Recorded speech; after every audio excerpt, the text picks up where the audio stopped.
ご安心よマスター。必ずや勝利をあなたに捧げましょう。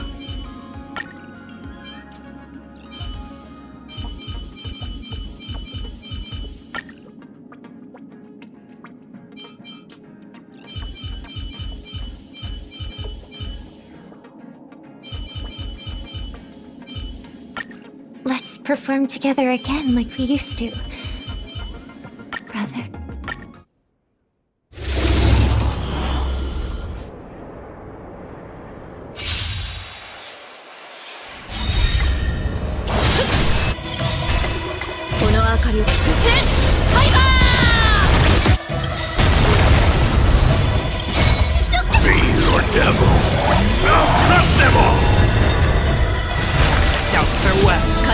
勝利を経験解放。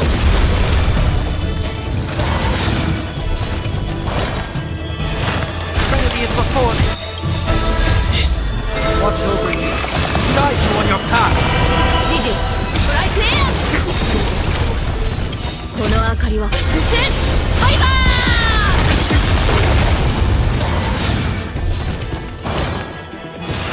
Doubts are wet. 経験解放。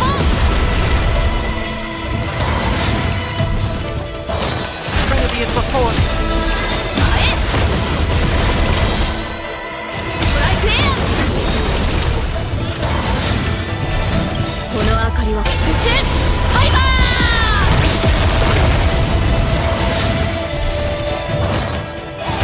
Doubts are wet. This. Watch over you. Guide you on your path. 経験解放。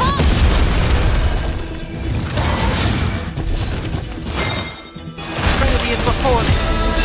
前この明かりは伏線ファイバー。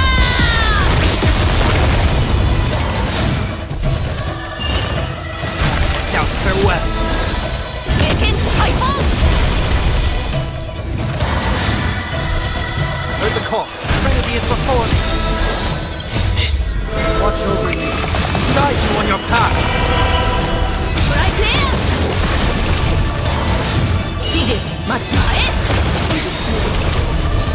この明かりは伏線ファイバー。 I'll overcome the thorn. Doubts are wet. 必ずや経験解放。 Heard the call. Trinity is before me. トライクエア。指示前この明かりは伏線ファイバー。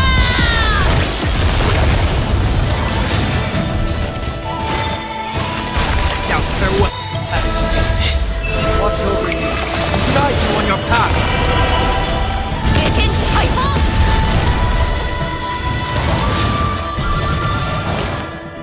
Trinity is before me. トライクエア。前この明かりは伏線ファイバー。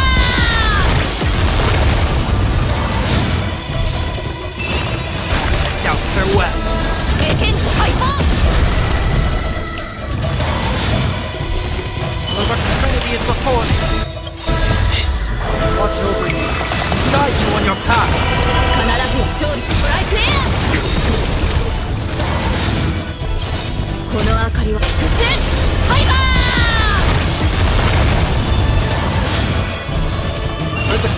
Out farewell. 新経験解放 Well, what trinity is before me? 暴風よ舞い上がれ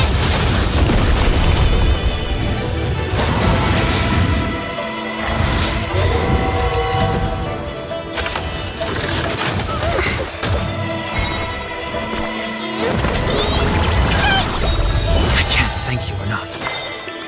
The harmony will soon play in unison.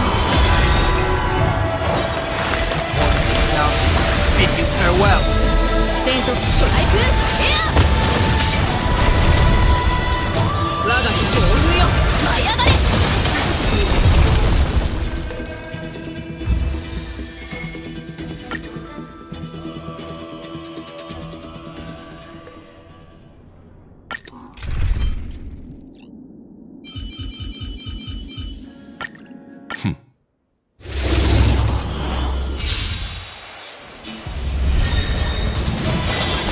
トライクエア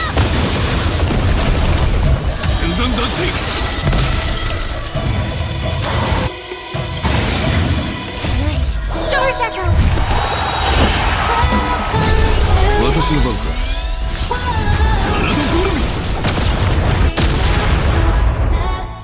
これそう。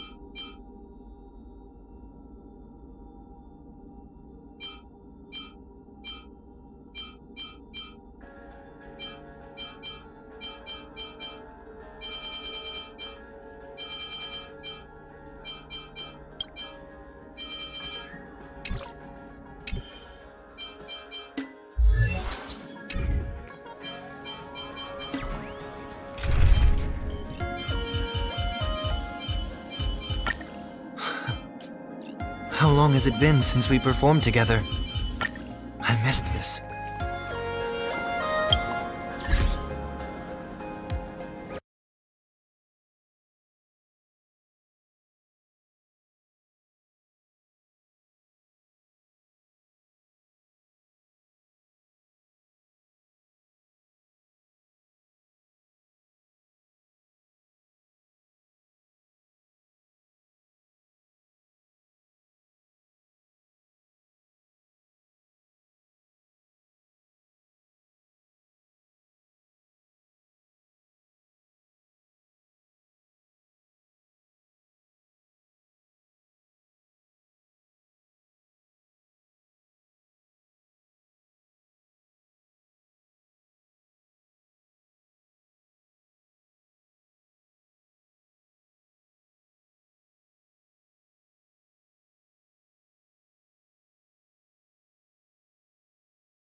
Can get away. Go in! The story has only just begun! Step burn!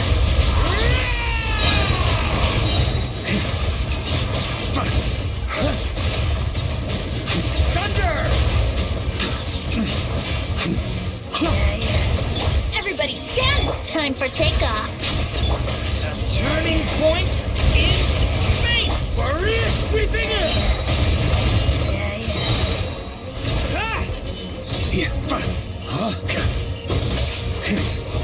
I'm going in! Think you can get away? Devouring claw! The abyss is burning shadow! Burn!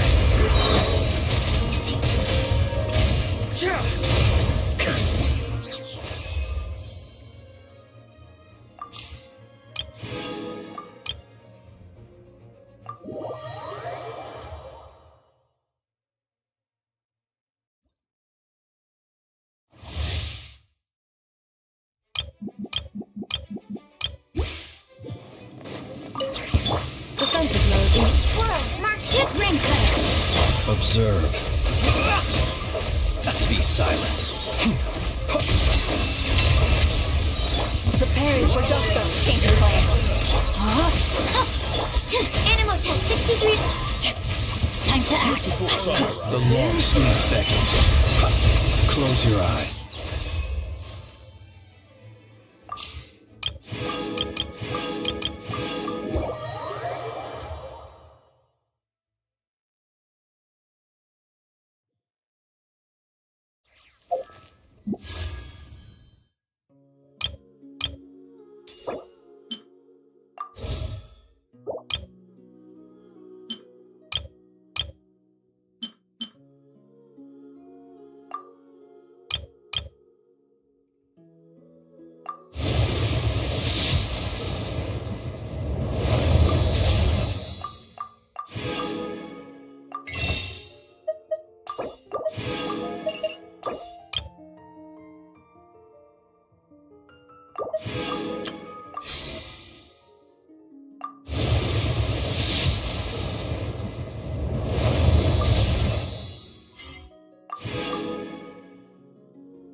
Kirill Trudemirovich Flins. It is considered good etiquette to give my full name when greeting important guests. But this no doubt leaves you wondering what to call me on a day-to-day basis. Well, in the past I was customarily addressed as Trudemirovich by most. But for simplicity's sake, you can just call me Flins. That's my surname.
What's this?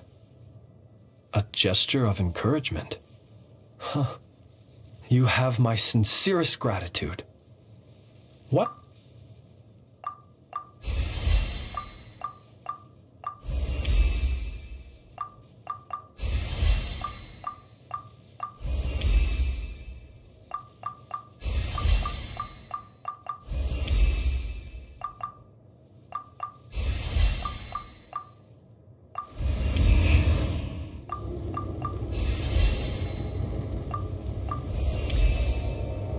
Though we have never discussed this topic in great depth before, I trust you share the same opinion as I on this.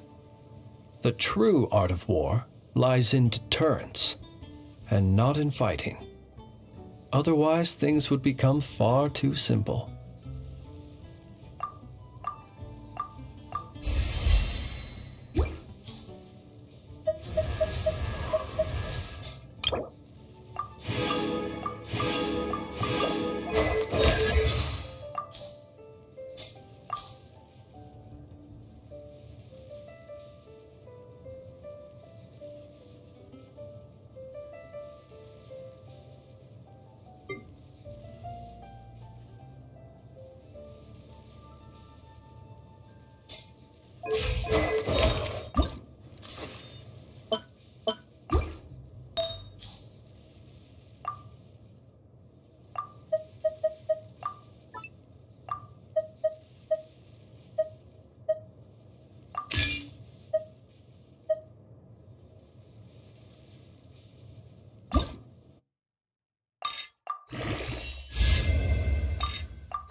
want to go traveling. I don't mind where we go, as long...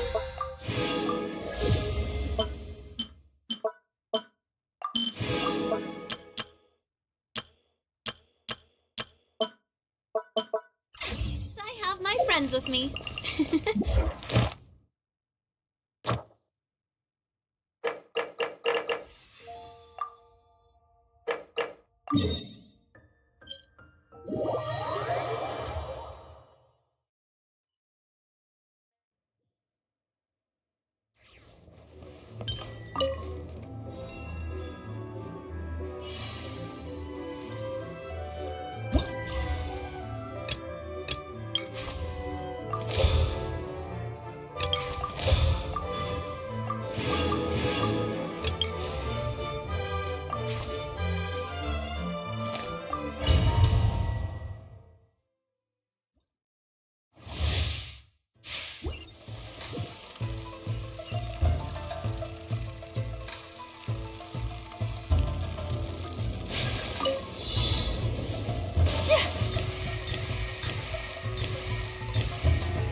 The depth back. Cascade.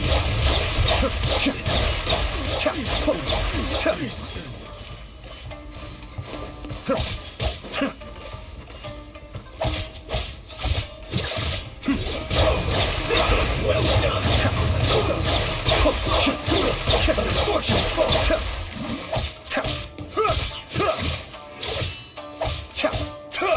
Be still.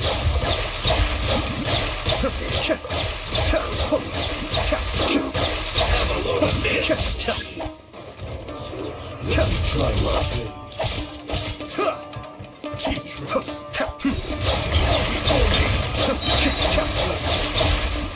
Mind the daily rush. Be still.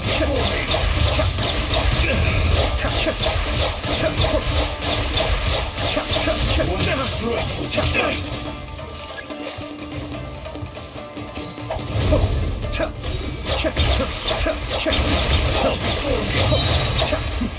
The depths beckon.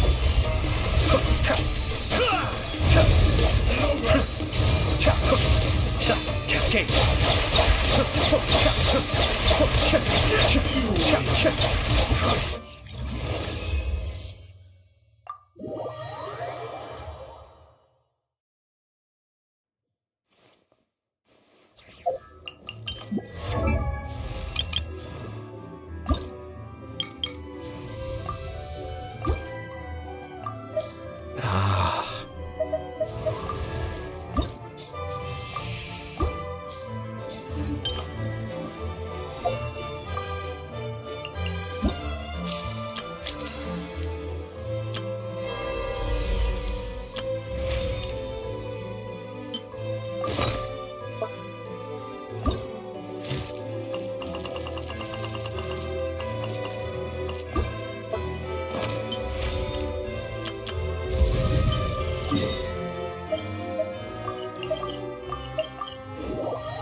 Will we be gone long?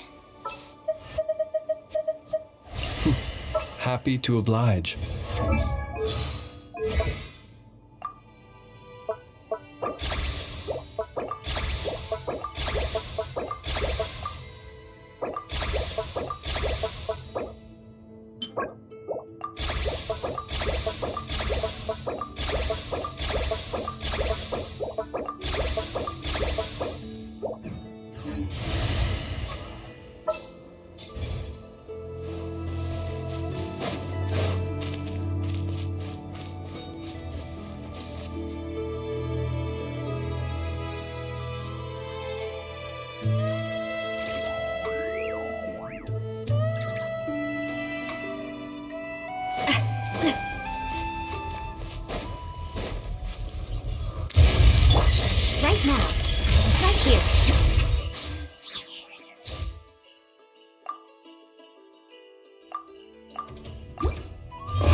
Surge, right here. Watch out!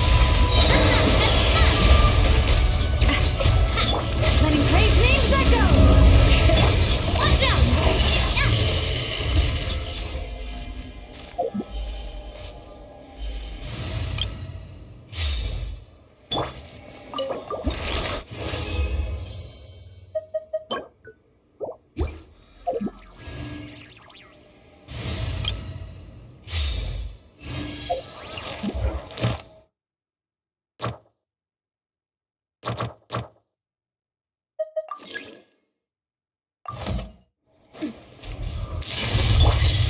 Right now, right here. Surge. Hear the echoes of the valley. Proper send-up. Watch out. Payday.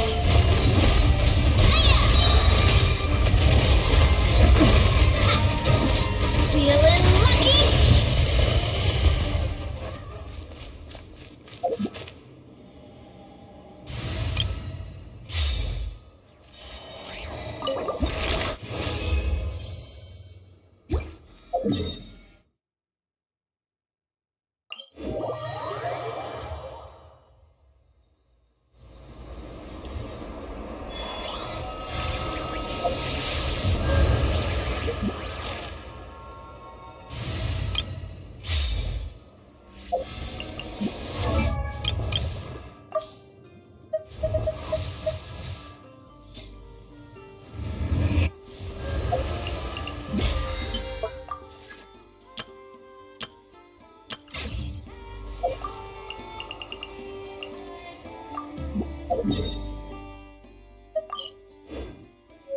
Huh? Where'd this letter in our bag come from? Did it just blow in on the breeze?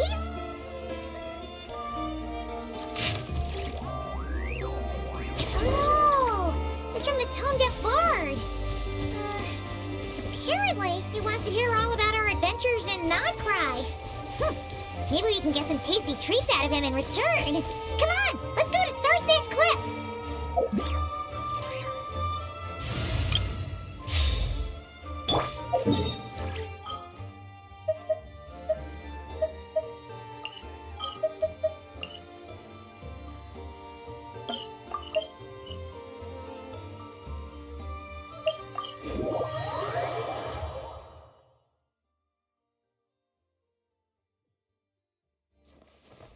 Add Astra.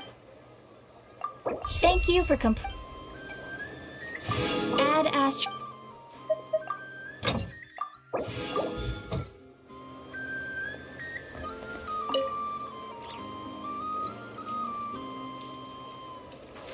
Any updates on the commission from last time?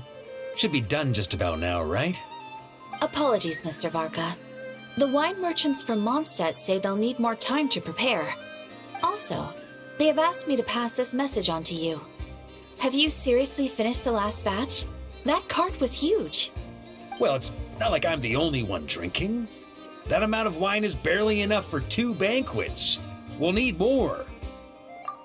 Come on. I timed this down to the second. The Dawn Winery should be reopening the cellar of dandelion wine right around now. As the Grandmaster of the Knights of Favonius in Mondstadt, patronizing their business is but one of my duties. Don't worry, I've left some for them. I didn't clean it all out, or Charles would have nothing to work with.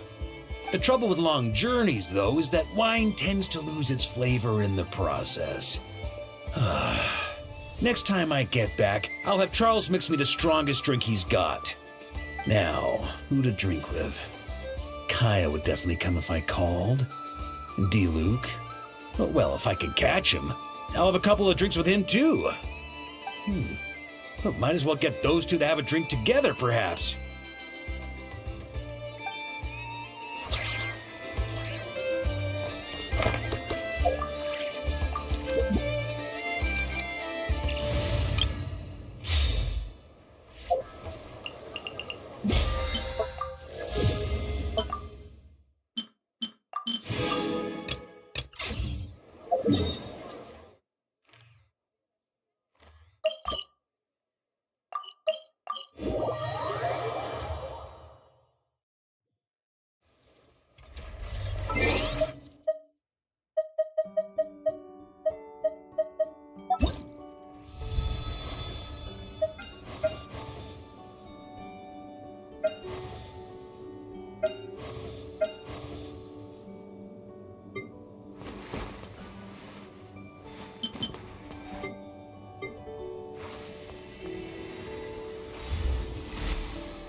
bolsters go here, then there, then here, and then... Ta-da! All done! See? Super easy peasy, right? Why on earth am I here at this class? Where's Flins? We agreed to come together. Right. I understand. I've gotten written down. All of it. Writing it down won't do any good. Last time you said you had it memorized, but today you showed up and forgot everything again. Enough. Confiscate his notebook. You're writing it down from memory now. What? Wait, let me take one more look. You have taken multiple looks, but every look is directed somewhere different. I presume that you are attempting to find methods to evade the lesson. Such efforts are futile. All such methods have been rendered ineffective. But I haven't even said anything. Your eyes indicate your intent clearly, Mr. Itlua. For instance, you placed a partially finished crumb-kake in our workshop stove ahead of time. I hypothesized that your plan was to secretly take it out during the practical class to draw Aino's attention. However, I have already removed that crumb-kake. It can be reheated for consumption after class. How on earth did you find out? Mr. Flins has already executed this method once. What? Flins told me he hid his crumb-kake in the cabinet. How come he hid it in the stove, too? Also, you were carrying a bag of crushed small fish, Mr. Itlua. I believe that was an attempt to lure stray cats along the roadside as you walked. You would put the bag under your feet, the kittens would gather around you. Afterwards, you would pick one up and exclaim, "Huh! What a cute kitten!" Upon which Aino's attention would be drawn accordingly. Unfortunately, Mr. Flins has also tried this method before. Impossible. All small animals are afraid of Flins. They wouldn't dare to get close to him. How in the world? While he did not lure the small animals here himself, he taught this method to Aino. Subsequently, Aino utilized this method to play with the small animals for an entire afternoon. The lesson for that day had to be cancelled. This time, however, I have already fed all the small animals present in the area. Therefore, this method will also be ineffective. What do you mean you fed all the animals around here? Even the deer and birds? Affirmative. In order to preserve the learning environment, I have already fed all the small animals located within the vicinity. Every individual has been attended to. As such, please start writing down the circuit diagram we just covered.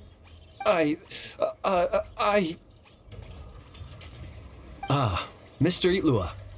I apologize for intruding upon your studies. Greetings to you all, Miss Aino, Miss Inefa, Mr. Traveler, Paimon. He's here! The truant is here! It is with great regret that I find myself unable to attend your enlightening lectures. However, a matter of absolute urgency necessitates both my own departure and Mr. Itlua's temporary withdrawal from this gathering. The same non-negotiable reason has again been invoked. A matter of absolute urgency by order of headquarters. Such is life, full of non-negotiable frustrations. Indeed, that is why we term them so. For they have a frustrating habit of arriving at the most inopportune of moments, catching us quite off guard. Now, young master, let us be on our way.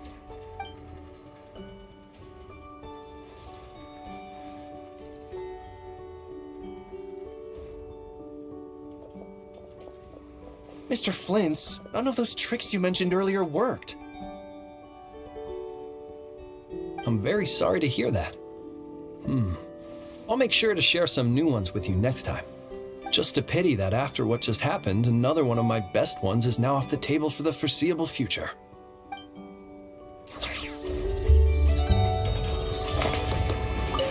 Well, guess we're done. Can I eat crumb-kake now, Inefa? All right, the lecture has concluded, so I'll go heat up the crumb-kake. Please give me a moment, Aino. Yay! Crumb-kake, crumb-kake, crumb-kake!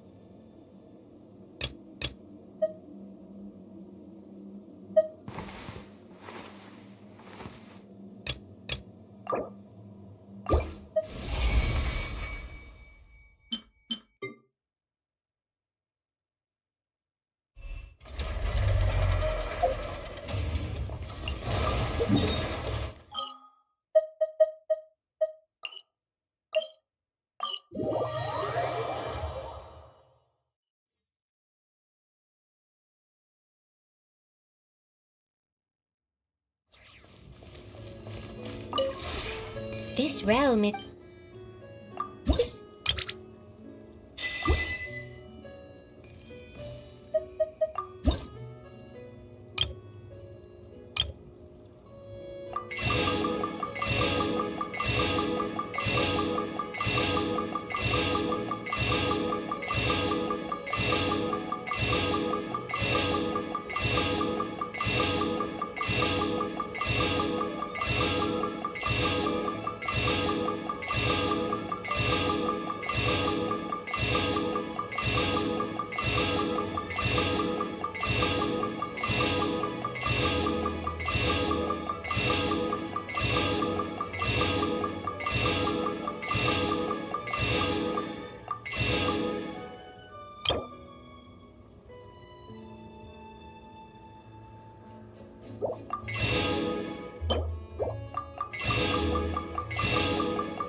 If you ever have...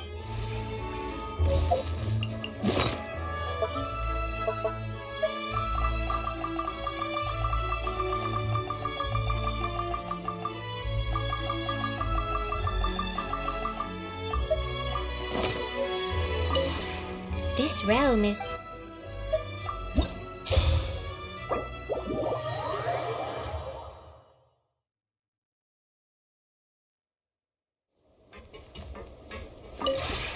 This realm is...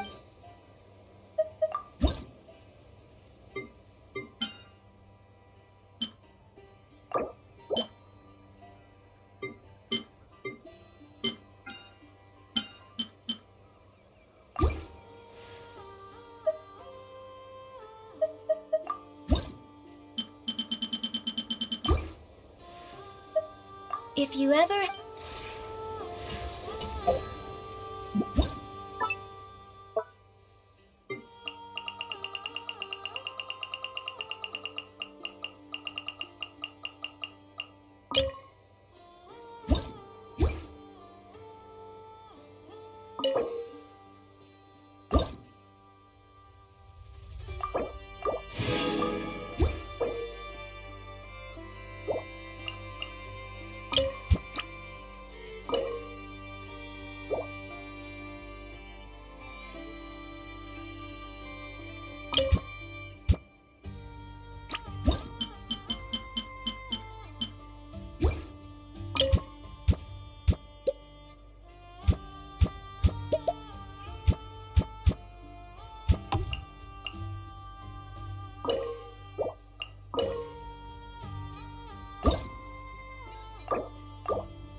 This realm is...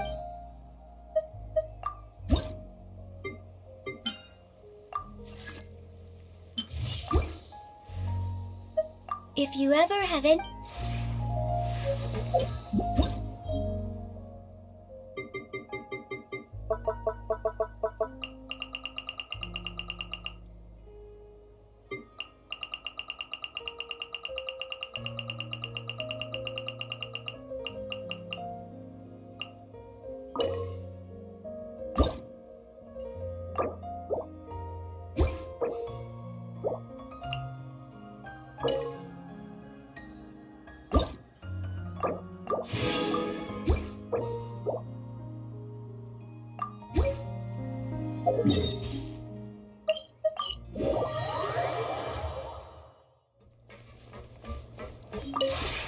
This realm is...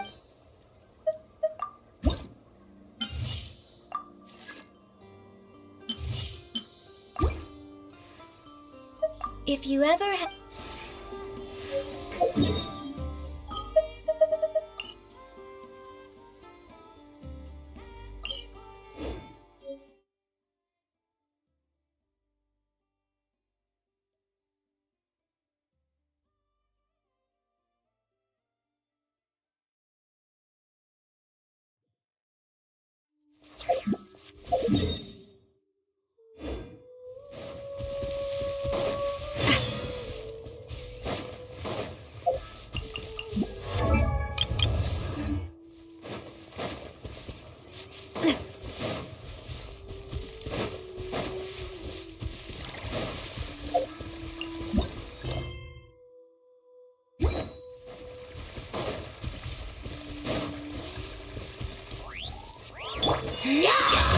emerge, right here, right now. Coming at ya! Coming at ya!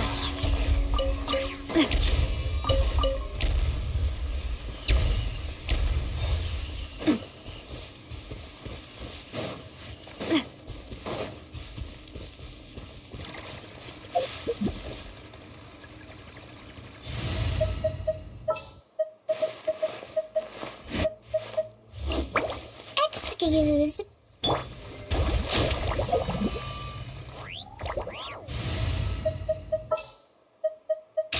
All right, after you.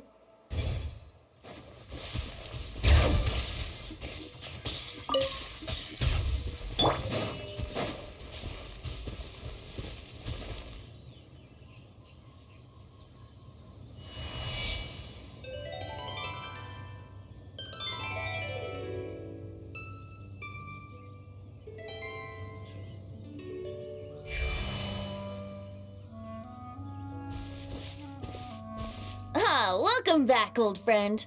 And how should I be addressing you these days? The honorary knight of Mondstadt? The Tumaini of Natlan? Or the great hero of Nod-Krai? Well, you sure have your finger on the pulse. We've barely caught our breath since Nod-Krai, but it sounds like you've already heard about what went down. News travels fast on the wind. But before I can turn your tales into tunes, I need to hear them from the horse's mouth. My wine and my lyre are at the ready. So please, traveler, take a seat and tell me your tale. Amazing! Incredible!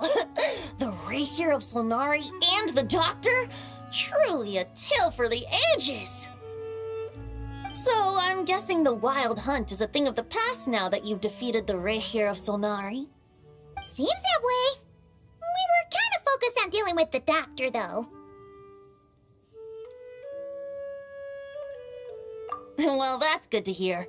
Hey, now that the Northern Abyss calamity is finally resolved, Varka must be getting ready for the triumphant return of his expedition, right? I haven't seen him in the longest time. He must have so many stories to share. Hooray! Paimon was wondering about that, too. He did call you Barbados. But weren't you still fast asleep back when he was in Mondstadt? Let's call it half asleep. I was resting my eyes in the Thousand Winds Temple one day when I heard a commotion outside. It was a young knight who had journeyed there in search of trials and oracles after hearing some tall tales at the local tavern. In fact, all that awaited him were moss-covered walls and an angry ruin guard. But he seemed completely unfazed, laughing heartily as he sent the ruin guard's missiles flying off into the horizons. Huh! They must have been making quite a racket if it was enough to wake up the tone-deaf bard. Yeah, it sounded kinda like...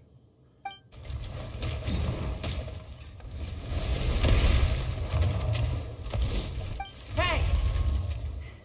Is that all you've got? Oh, bring it on! like that.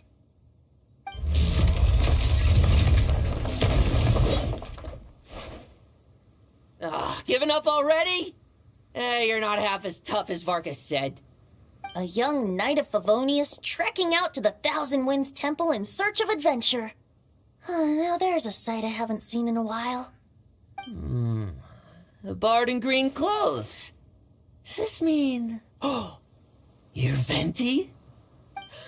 I was just wondering how I was gonna track you down. Oh, so you were looking for the tone-deaf bard? Strange place to start your search. Hold on. Blonde hair, white hair. You must be the honorary knight. And Paimon! The Grandmaster talks about you all the time. Allow me to introduce myself. I'm Lowen, Vice Captain of the 5th Company of the Knights of Favonius and a member of the Expeditionary Force. Pleased to make your acquaintance. Oh, so you're part of the expedition, huh? Right. So that's why Paimon's never seen you around in Mondstadt. Hey, wait a second. We never saw you in Nod-Krai either. That's probably because when the Wild Hunt was still running rampant, I spent most of my time out on my own, making mincemeat out of monsters. I barely went back to base at all. Then, once the Wild Hunt calmed down, I got sent back to Mondstadt. Mixed blessing, if you ask me. Sounds like I missed out on some serious action. No wonder we never saw you while we were dealing with the doctor. So, why did Varka send you back? Deliver some letters. There's one for the Knights of Favonius, one for the church, another for the Dawn Winery, at least 10 of them in total. Jeez, how many people has he sent to deliver his mail now? Mika, Inefa, Lowen. He should just hire a full-time mailman already. In fact, he's earned himself a new nickname. Let's go with... Sir Writes-A-Lot. I'll have you know that poetry and letters were humanity's earliest means of expressing their thoughts. So, tone deaf or not, I wear the title of Bard with pride. And I consider Sir Writes-A-Lot to be quite a compliment. Wait, really? Darn it! Maybe Paimon should come up with some harder-hitting nicknames for these two. Anyway, since this young man has come all the way to the Thousand Winds Temple looking for me, I assume he must have a letter for me too. Am I right? You sure are, to use the Grandmaster's own words. This one is for the bard in green clothes. These days, I think he goes by Venti. Doesn't really have an address as such. You could start by asking around in Mondstadt, or maybe try your luck at the Thousand Winds Temple. I figured that since there was this punching bag here, Ruin Guard, I could get some practice in while I was at it. So, I came right here the second I got back to Mondstadt. That Varka is so slapdash sometimes. It's a good thing we happen to be nearby. Oh, he also said to remind you to write back.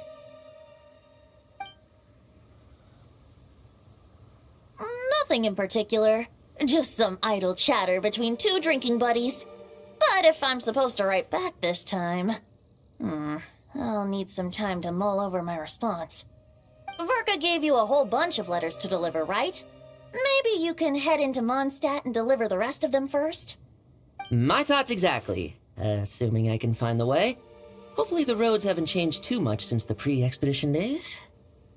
Well, why don't we have Mondstadt's honorary knight escort this homeward-bound wanderer to the city?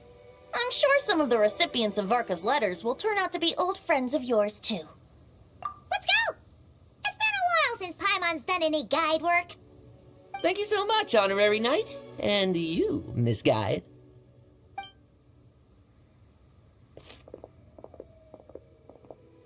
The Abyss, the Wild Hunt, Andreas. Get home safe, Varka.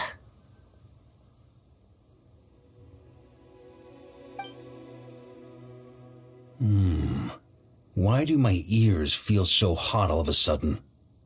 Is someone talking about me?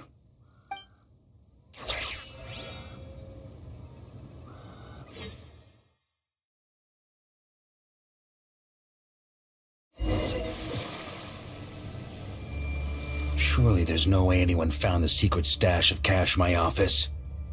That would be terrible.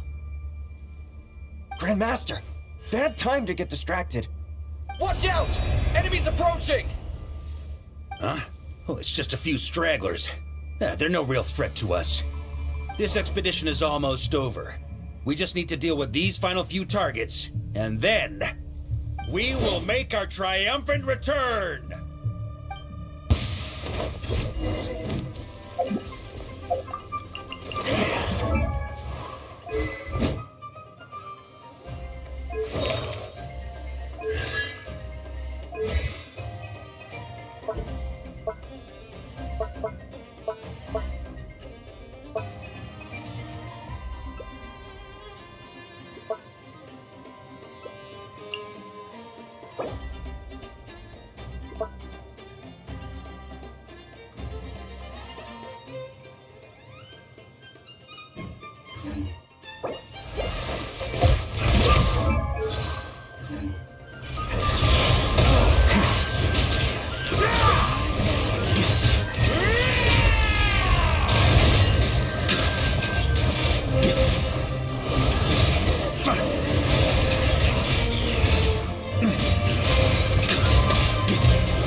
Without the ray here of Sonari to direct them, it seems like all that's left is their primal urge to destroy. If this is all that the Wild Hunt can muster now, surely the Lightkeepers of Nod-Krai will be able to deal with what's left. Just like I thought. What we should be wary of now is... Grandmaster, based on Lightkeeper intel and our own reconnaissance, one of the suspected targets should be just up ahead. Good. You know the drill. Stay here and stand guard. Leave the rest to me. Yes, Grandmaster!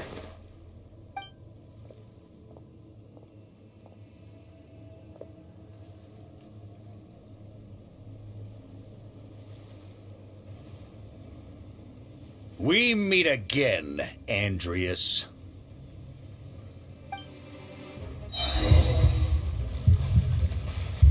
So, we've returned from Mondstadt. Don't you want to see what it looks like now? I was planning to take a look around there myself.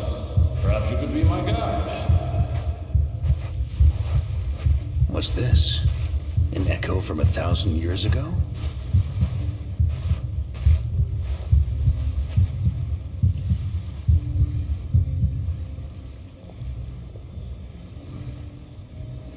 Everything seems normal so far. Here's hoping I'm just overthinking things. There are 2 other places to check. Maybe this will all go smoothly after all. It's your turn, my friend.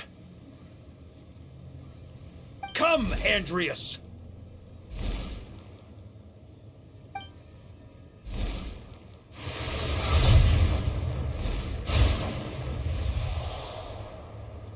Although, for returning to your old home, perhaps Andreas is a little too ostentatious. Might be better to go by... Boreas. Huh? Injustice, corruption, iniquity. Is the surface world still as wretched and foul as ever? Answer me, heir to the knighthood of Boreas. Looks like I'm not getting out of this without a fight.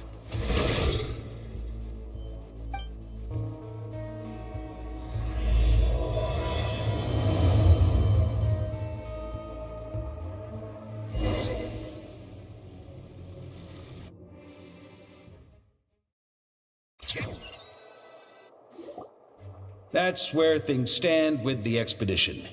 The victors will be returning home soon, so make sure to stock up on wine for the celebrations. P.S. I hope everyone's keeping up with their daily training. I'll be testing you all when I get back to make sure no one's regressed. P.P.S. I wrote individual letters for each and every one of you. Don't forget to write back. That's all. Everyone gets one? Wow! Sir Writes-A-Lot is really living up to his name. I guess the Grandmaster must have something specific to say to each of us. Even I got a letter, and I'm not a real knight yet. Jean? Oh, yes. That's our Grandmaster for you. By the way, anyone know where I can find the cavalry captain? I have a letter for him as well. You mean Kaya? He said he was meeting a friend from the church at the Angel's Share. Allegedly for work. Said he was exchanging intel. But I'd say there's a 50-50 chance he's just there for a drink. My mom bets there'll be lots of familiar faces there. How about we deliver Kaya's letter? And these are there too as well! Really? Oh, that would be a great help, thank you. Our thanks to you too, Lowen. The other knights will help distribute the remaining letters. You've had a long journey. Please go get some rest. Great, but I won't be resting just yet. I have one last letter to deliver to Wolvendom. This one, I was planning on delivering personally. I heard that another challenger recently passed Boreas' trial. Well, with any luck, that wolf might be willing to reveal himself to me, too. Very well, but please remember to show respect to the local wolves. I will. Goodbye.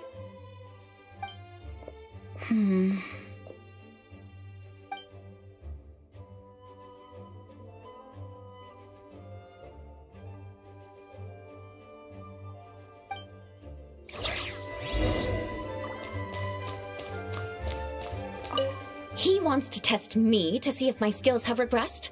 I still haven't forgotten how he went easy on me last time. I'm assuming you must have seen him going all out before.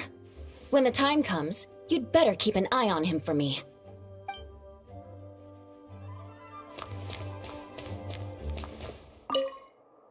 Grandmaster offered lots of advice in his letter regarding my recent assessments. I didn't think he'd spare a thought for that kind of thing in the middle of an expedition. So, Honorary Knight, if you have the time, do you think you could help me out with my special training?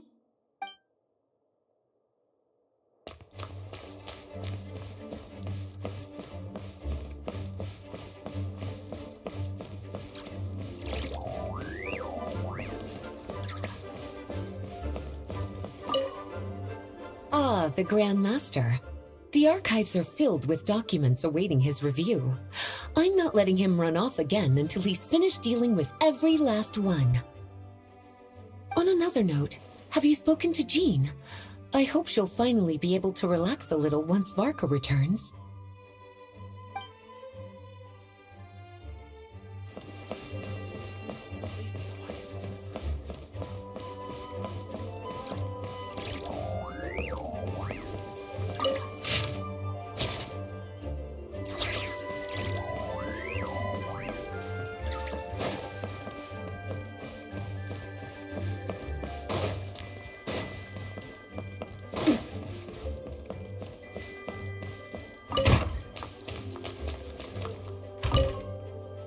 Okay, we'll deliver these letters to the Adventurers Guild and the Cat's Tail.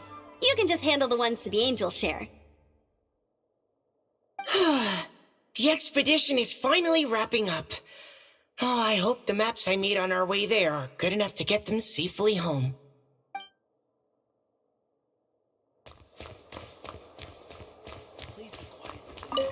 The Grandmaster wrote in his letter that the Boom Blossom bombs we sent worked really well. He wants to know if we've made any more. Uncle Varka's coming home? Yay! I can't wait to go outside and play with him!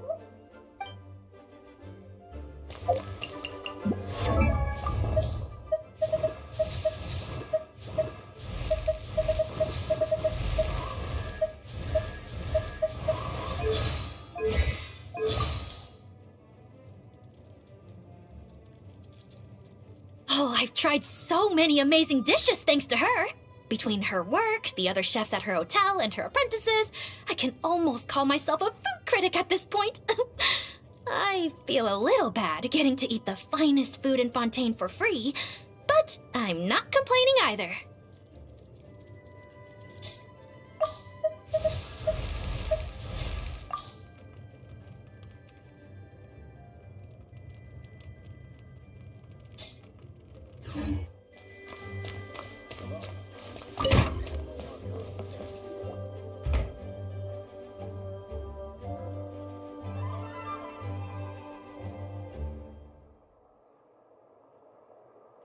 Honorary Knight, you're still here?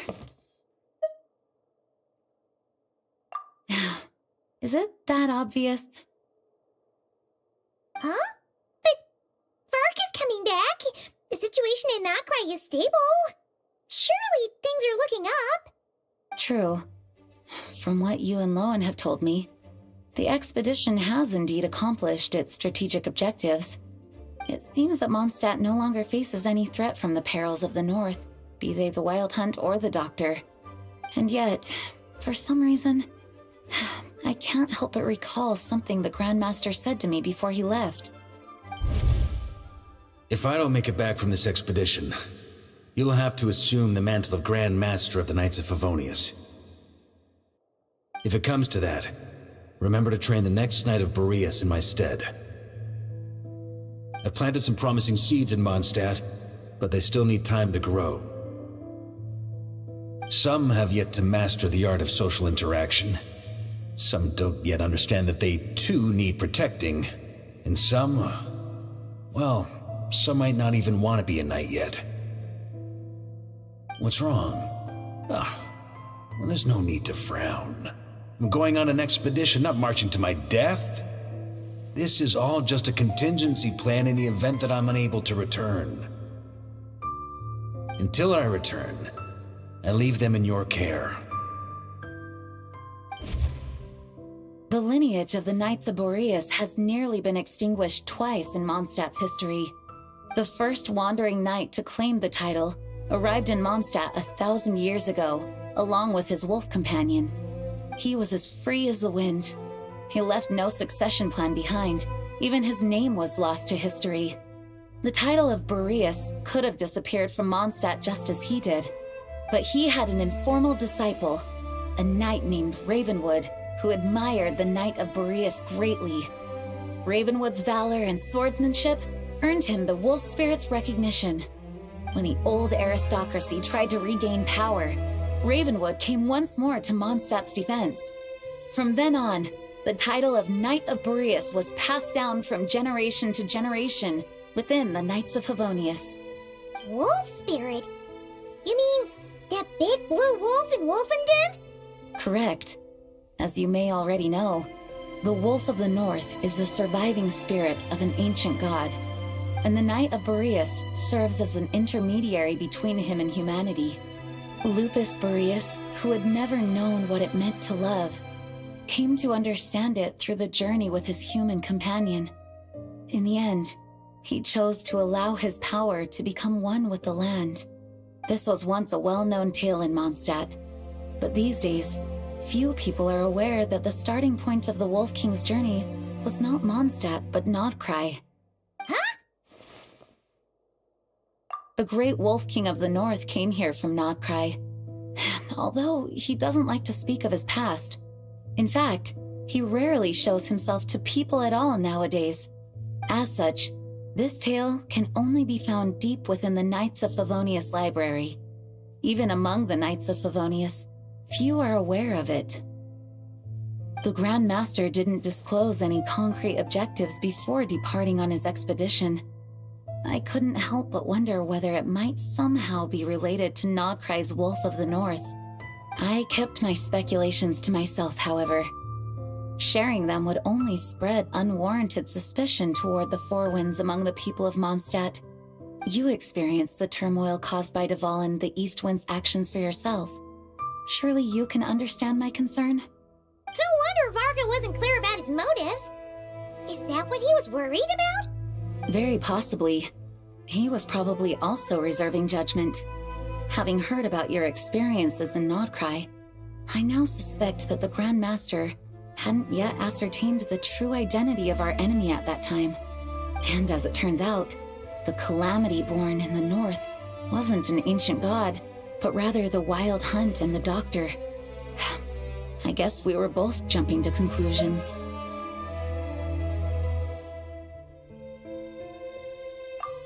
Yes, I completely agree.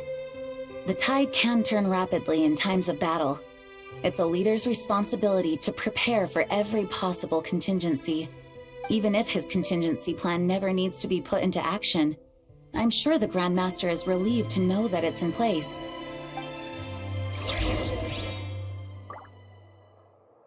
Thank you for being such a patient listener.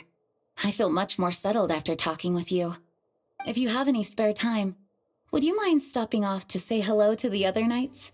I'm sure they have all missed our honorary knight just as much as I have.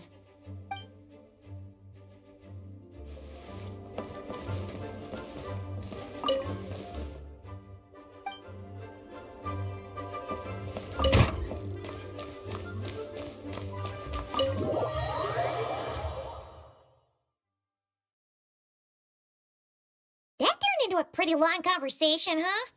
We should probably go deliver those letters to the angels here now.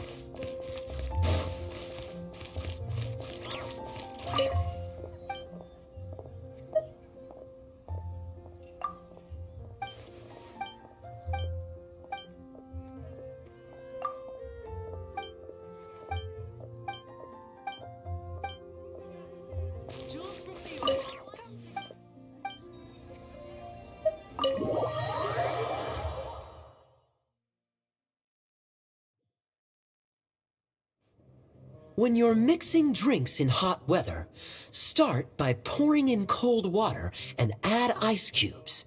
Then drain out the water before adding the other ingredients. How's that for a secret recipe? Maybe it's worth a little intel in return. Please. I've known that little trick for a good 10 years at least. You'll have to offer something a little more substantial if you're serious about trading. I know there's no one else in the tavern right now, but do you two really need to talk so loudly? Especially if you're supposed to be exchanging confidential information. Kaya! Rosaria! D-Luke! Paimon knew we'd find you here! Looks like it's about to get even noisier. A little liveliness never killed anyone. Traveler, Paimon, what brings you our way? Please allow me to once again express my sincere condolences regarding your late father and the incident with Eric. We make absolutely no excuse for his crimes. I hope you will give some serious consideration to the question I asked you before I left, though I'm sure you're tired of hearing me ask by now. The Knights of Favonius will always welcome you. From the look on your face, I'm guessing the Grandmaster is still refusing to drop it? He nags like an old man. It's hardly surprising. Huh? Drip what? What's this about? Nothing, really. Before leaving on the expedition, Varka came here to chat with me over a drink. I failed to avoid him. He, asked me if I'd consider rejoining the Knights of Favonius, and I declined. He expressed his regret about everything that happened, and asked me to reconsider. That's all there is to it. Yeah, right! Sounds like you skipped a lot of details. There's clearly more to it. Whatever details I chose to omit are in the past. Dragging them back up now serves no purpose. You say that now, but back then, you couldn't let it go. You and the Knights of Favonius were constantly at odds. I wasn't seeing the full picture. I've had a lot of time to reflect since then. But my answer remains unchanged. I'm not rejoining the Knights of Favonius. Both the Grandmaster and the acting Grandmaster are too upright and honorable. They can't see the shadows that lurk beneath them due to the size of the organization they lead. They need someone on the outside to keep watch vigilantly. If I had a Mora for every time I've heard you repeat that argument. I actually don't disagree with the first part of what you said, but don't you think someone can keep tabs on things from the inside? When you join an organization, you're bound by its rules, no matter how free it may seem on the surface. You think so? Never mind the Knights. Have you honestly ever been bound by the rules of the Church? Good question. Have you considered that maybe that's why I chose to join the Church and not the Knights to begin with? Are they arguing or not? It's kind of hard to tell. Oh, kind of like the contingencies Jean was talking about. The more ways they have to protect their home, the better. Huh? Traveler?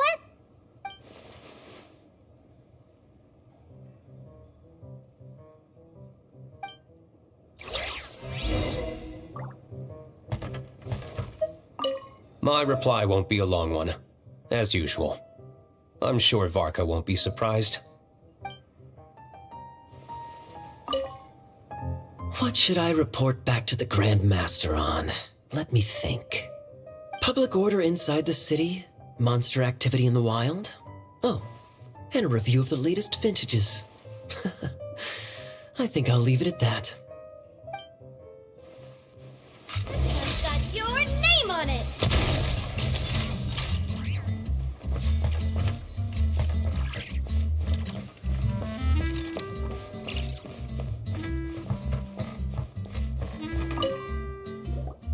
If you hadn't had to deliver that guy's mail, you wouldn't have been subjected to all this tedious arguing. When I write back, I'll tell him to quit making trouble for other people. It's no trouble. Lowen did most of the work. We just volunteered to do the last leg of the journey. Mostly so we could come say hello. So you see what's really going on here? All three of us fell for that old rascal's scheme far too readily. Huh? Scheme? What do you mean? Was Varka lying in his letters then? No. While I'm sure Varka knows full well that Diluc would never agree to rejoin the Knights, I believe the sentiments he expressed were genuine, as was his offer to welcome Diluc back. There are people like Kaya and I, and then there are those who are true champions of justice to the core. Those people are the most susceptible to being driven to extremes by great upheaval. It's happened in Mondstadt before. Not only that, but it happened to a Knight of Boreas. That'll really hit home for Varka. And that's why his nagging is even more persistent than usual. Yeah. So no one's told you this before? The lineage of the Knights of Boreas had nearly been extinguished twice in history. The first was at its inception. The second was the case I was alluding to. Oh! Wasn't Jean telling us about this? Wait, and then we got caught up talking about the expedition, and we never got around to the second time. I happened to hear about it from Varka once when he was drinking and started yammering on. The second crisis in the Knights of Boreas lineage. It was 500 years ago. Although the Knights of Boreas are meant to be intermediaries between humans and wolves, in practice, very few of them have been truly recognized by Lupus Boreas over the past millennium. Of those who have, the best known are the first Knight of Boreas, Ravenwood, the wolf pup Rostam, and Varka himself. But 500 years ago, there was one who earned the respect of Boreas even before gaining the title. He was a disciple of Rostam. They thought he would become the mightiest Knight of Boreas who ever lived. He was the perfect knight. Righteous, principled. His name was Roland, the blood-stained knight. Yikes! Bloodstained Knight? That sounds a little ominous. Well, apparently his original title was the White Knight. But he lost countless comrades during the Abyssal Calamity 500 years ago. including his tutor and mentor, Rostam. The endless bloodshed stained his sword and armor a crimson as deep as black, transforming the White Knight into the blood-stained Knight. After that, he threw himself completely into battling monsters, leaving Mondstadt and the Knights of Favonius behind. To this day, no one knows his final whereabouts. It's hard to say whether the loss of an important figure in his life is what drove him to the point of obsession, or whether he was already too far gone to save. But had he known that the Knights of Favonius would always welcome him back, perhaps things would have turned out differently. So if you want my opinion, the reason why Varka keeps asking Diluc to rejoin, despite knowing that he'll never say yes, is to let him know you're not alone. After all these years, he's still as persistent as ever. Just like how he used to be with me. Huh. Turns out Varka's a lot more thoughtful than he lets on. Paimon had the wrong idea about him. Anyway, there's still something about this whole Boreas business that Paimon isn't really getting. Wasn't Andreas a god in Mondstadt thousands of years in the past? If so, why did Jean say that Boreas and the Wandering Knight only arrived here just 1,000 years ago? Plus, Paimon's super curious about what happened to Roland. That's a great idea! Jean said he hasn't been showing himself much lately, but he always seems happy to oblige whenever you show up. Let's go!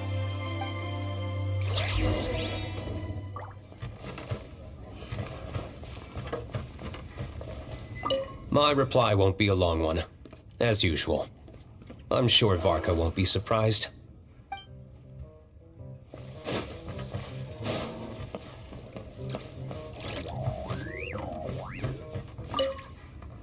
Let me guess. You're heading to Wolvendom next? Say hi to Razor for me. Oh, but I'm not helping him write his response to Varka. He needs to learn to be independent.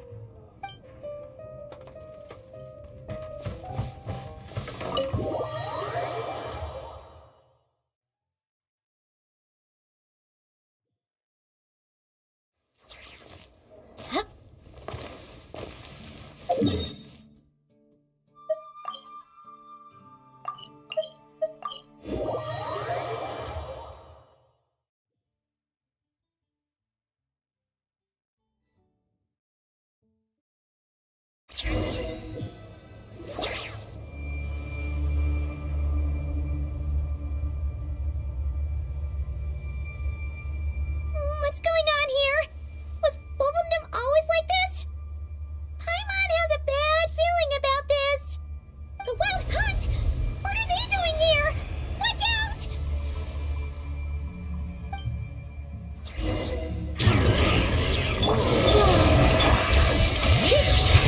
Let the mountain transform! Emerge right now.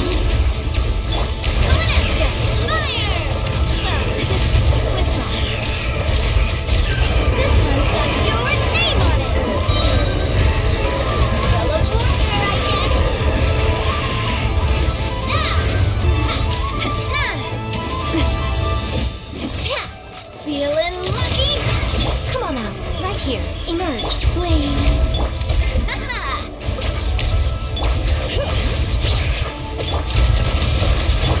Hear the echoes of the valley! Oh, are you alright? Oh no, what now? It better not be more Wild Hunt monsters!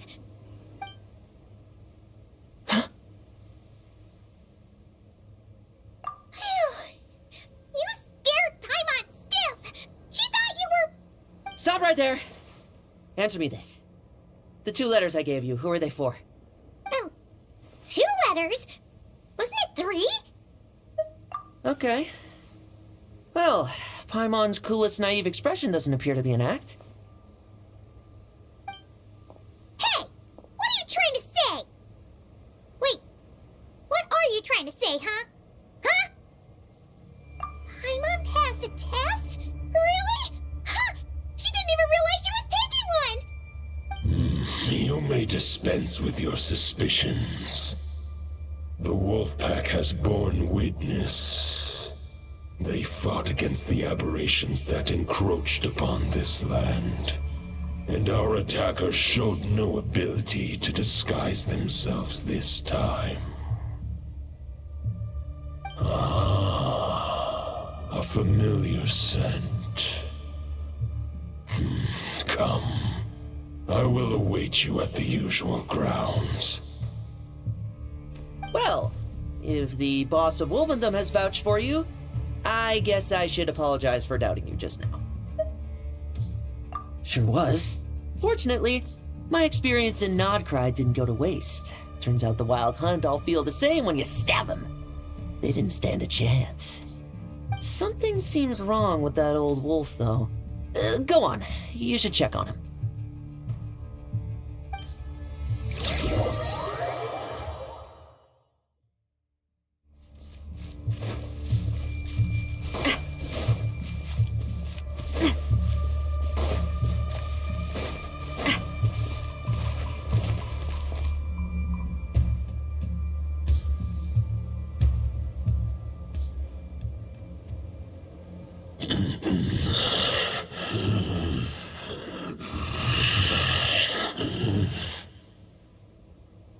Lupus Boreas, not injured.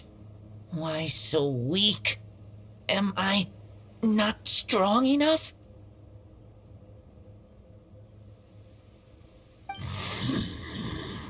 You are not to blame. With your Iron Claw, you successfully blocked their attacks. However, their assault went beyond the mere physical world. They followed my trail from the distant north across the ley lines. They sought to corrupt the territory I protect. But I shall not let them succeed without a fight. We meet again, human Lupical. So, are you saying that the Wild Hunt we just got attacked by came all the way from Nod-Krai to Mondstadt? How is that even possible? As you know, I stand before you as an incomplete being. I am but one remnant of the god Andrias' soul.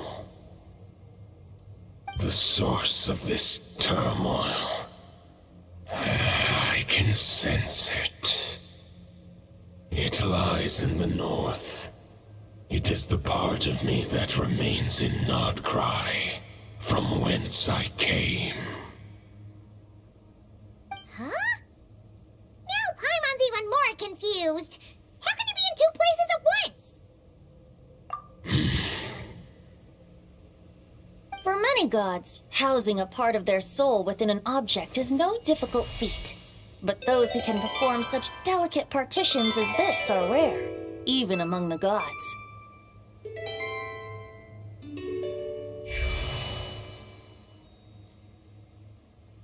The Wolf King, Andrias, was particularly adept in this art. Otherwise, no remnants of his soul would have survived till the present day. Huh? The bard's back? Toadif Bard? What are you doing here?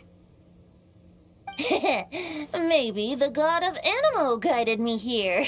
For it appears that someone is in need of a tale from the distant past. And our wolf friend doesn't seem too keen on recounting it himself. Who better than a bard to do the honors? Lord Boreas, do I have your blessing to share this story?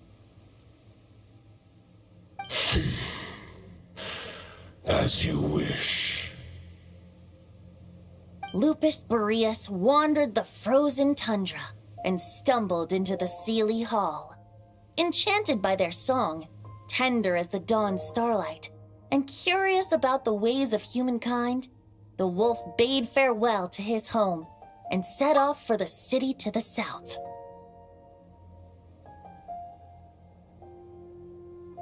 As the high tower crumbled and the fierce winds fell silent, Lupus Boreas, who once had hunted with the storm winds himself, looked within and inquired, Was the shelter he provided for humanity really any different from that given by the reclusive king in his tower? The wolf entrusted those under his protection to a new god and quietly returned to the frozen north. There, in a palace long since abandoned by its former master, the great wolf closed his eyes and slept. 500 bitter winters passed, then 500 equally frigid springs. He slumbered undisturbed until a knight stumbled in from the cold, just as Lupus Boreas had once done at the Seelie Hall, and awoke him at long last. The knight asked the wolf to join him on a journey south, to see once more the land that had all but faded from his memory. The gentle wolf, unwilling to refuse the human's earnest plea, split his soul into 2 halves and left his home once more.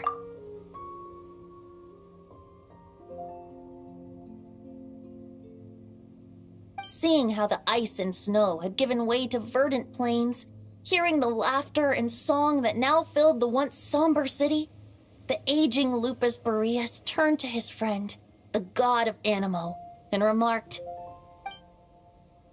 "So, this is the world the humans dreamed of." Though the knight's journey was not yet over, the wolf chose to bid farewell to his companion here. He had written the end to his story. What knowledge he had been gifted flowed into the land. Everything he was, he gave unto the world. Well, that's how a bard would tell the tale. Lord Boreas, is there anything you'd like to add? There is no need for you to ask that question. So that's what happened. You returned to Mondstadt with that knight 1,000 years ago, and then, for the sake of the new Mondstadt, you... You need not feel remorse on my account. That was my answer, my decision. If anyone should feel regret, it is the part of me who remained in Nod-Krai. I fear Andreas has not found peace in his heart even to this day. That is surely why those vile aberrations were able to exploit his weakness, sowing the seeds of all the turbulence that has ensued. But we followed Boreas' trail in Nod-Krai. We investigated and discovered no signs of instability. Andreas should still be slumbering by the lakeside. Perhaps all the recent turmoil in Nod-Krai has had unforeseen consequences. And there's more. I detect another familiar scent from across the ley lines. A scent that reeks of blood. Oh, the White Knight who became the Bloodstained Knight? The mightiest knight of Boreas? But wasn't he from 500 years ago? You think he's immortal or something? I remember him as just a man. His lifespan should be no longer than any other of his kind. But before he severed his connection to Boreas, his final destination, it was the ancient kingdom of Conria, as you call it. Beyond that, I know not if he lived or died.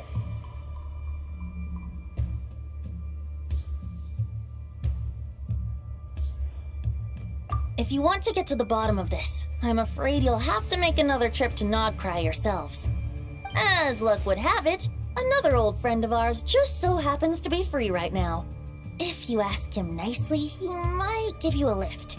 That could save you a lot of time on the road. No wonder I can suddenly sense the east wind's presence. If even Mondstadt has been affected by the fallout, Nod-Krai must be in real trouble by now. I hope Varka can handle it. Varka? Is he in danger? I believe too many passengers would slow our dear friend down. I fear he only has room to carry one person, along with perhaps a diminutive companion.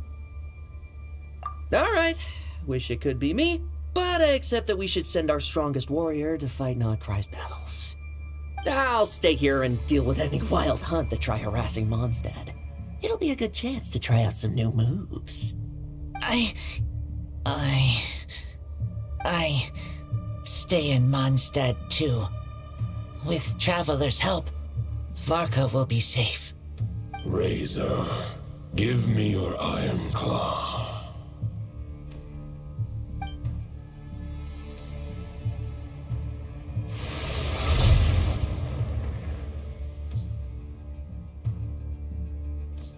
Golden-haired traveler, give this token to the current knight of Boreas. It is a wolf spirit. It contains my power and thoughts. Though I have given him a piece before, this should bring him new strength. The Dominator of Wolves once bestowed the power of his soul upon his pack, strengthening their hearts and sharpening their claws and fangs. But human hearts and flesh cannot bear the soul of a wolf directly. It would be akin to forcefully merging a human and a wolf into one being. They would descend into chaos. To prevent the entanglement of souls, the most I can do is temporarily house my power and thoughts within claws and fangs wrought of steel. Although, truth be told, that knight does not lack for power. What he needs more is the thoughts within. But I shall leave this for him to explain. The Great Wolf King of the North remains strong for now. Besides, do I not have the protection of my Lupacol? I will protect Lupacol. The North and Varka, I leave to you. Just give me the word whenever you're ready.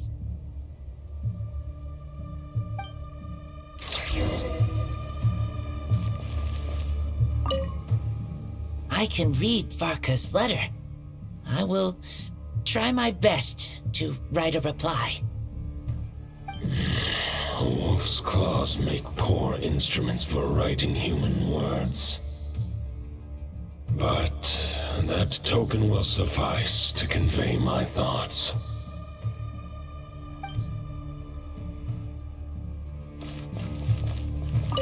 I sure didn't expect my experience fighting the wild-hunted Nod-Krai to come in handy back here in Mondstadt. Almost makes me wonder if this was the reason I was sent back. Also, how come that bard knows so much, and what was he doing at the Thousand Winds Temple? Well, whatever. I don't really care. As long as I get to do some fighting. I'm looking forward to trading blows with Lupus Boreas when he's fully recovered. I bet he'll wipe the floor with me.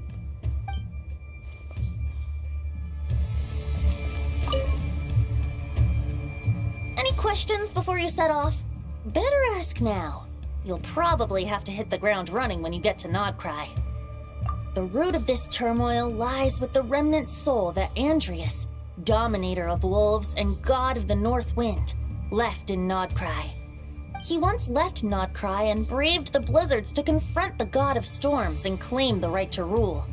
Yet even as the tower fell, he chose to abandon his claim. Instead, he returned to the north and slumbered for 1,000 years, before finally journeying back, under the name of Boreas, with the first Knight of Boreas to witness the new face of Mondstadt. When the wolf spirit could no longer maintain his physical form, Boreas chose to pour his power into the ley lines. With that, he became the North Wind of Mondstadt, as he is still known to this day. Any questions before you set off? Better ask now. You'll probably have to hit the ground running when you get to Nod-Krai.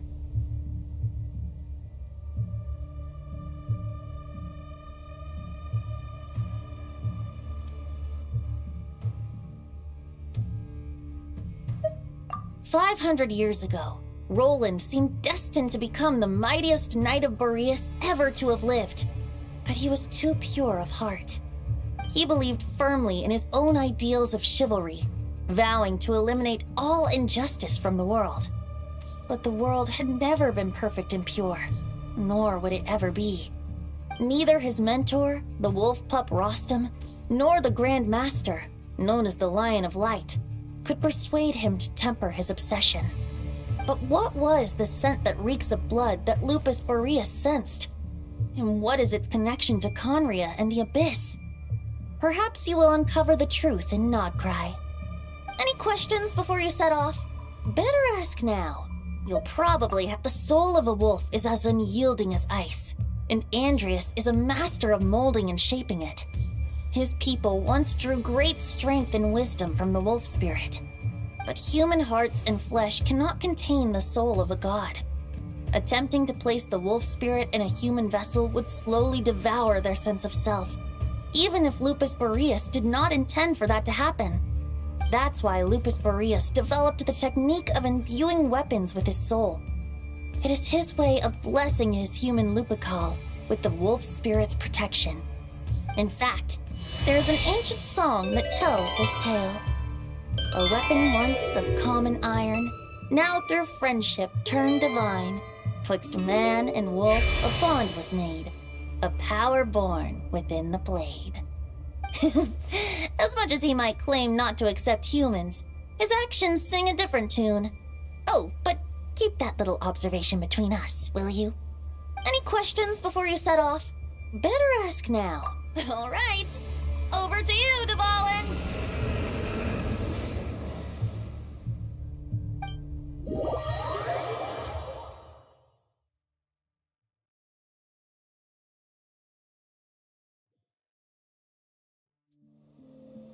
The Knight of Boreas awaits below. We must part ways here. Barbatos and I have other plans. We will meet you again later. All right. Hey, wait. How are we getting down?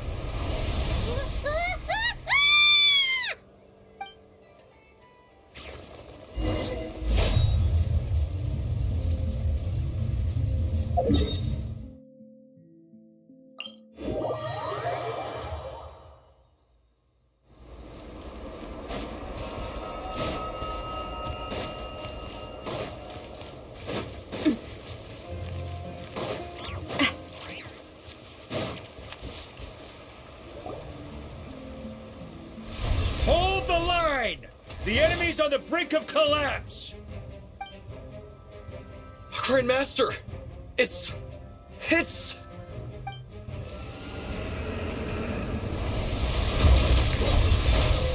Haha! Reinforcements! It's about time! And I'm on too! We're just about hanging in there. Most of their grunts are taken care of now. Their leader's gonna have to make a decision soon. Fight or flight? What will it be, mightiest knight of Boreas? As expected, this hastily summoned Wild Hunt horde is nothing but a disorganized rabble. A mere shadow of the forces gathered by the Rahir of Solnari. But they have served their purpose. I now understand your tactics, and you, in turn, understand mine. This is fair. This is the way of chivalry. Farewell, heir to the knighthood of Boreas. Whether you choose to resist me or not, I shall set right the injustices of this world. In the name of the blood-stained knight. Guess they're retreating for now. So that Wolf of the North lookalike, that was Andreas? But why would he be leading the Wild Hunt? And why was he talking about the Bloodstained Knight? Ugh, forget that. We can save the details for later. He was the enemy boss, right?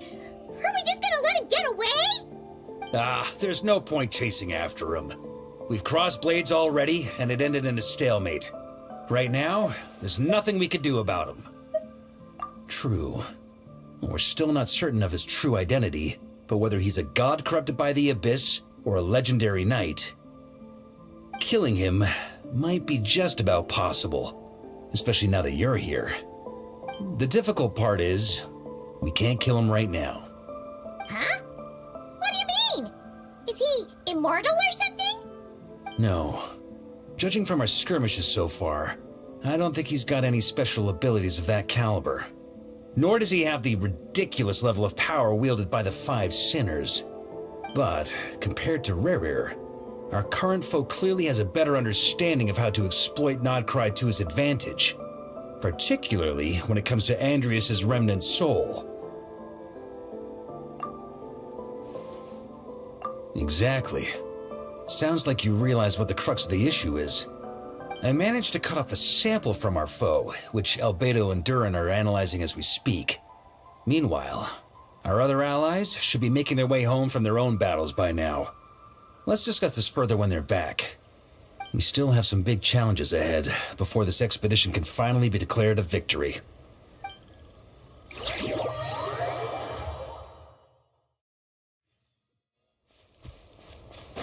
The meeting's probably gonna be in the biggest tent, right? Looks like a bunch of people are there already. Why don't we go chat with them?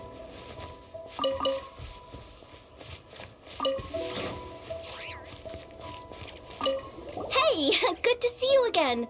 Oh, Boss Sneff asked me to pass on a message. She went to see Lauma and Columbina at the Frost Moon Scions. Apparently, there haven't been any changes to that space the Rahir of Solnari's in. That means the recent wild hunt attacks have nothing to do with Rerir, right? Whew, that's a relief. Paimon doesn't fancy facing him again. They're keeping a close watch on it just in case. With so many moon experts on the case, we're in pretty safe hands, huh? Oh yeah, Lauma and Columbina asked me to pass on a message too. Focus on the enemy you are facing. The moon will protect you all. Huh, you know something? These Knights of Favonius are paying me a pretty nice sum to deliver a few simple messages. Oh, Varka's a generous guy.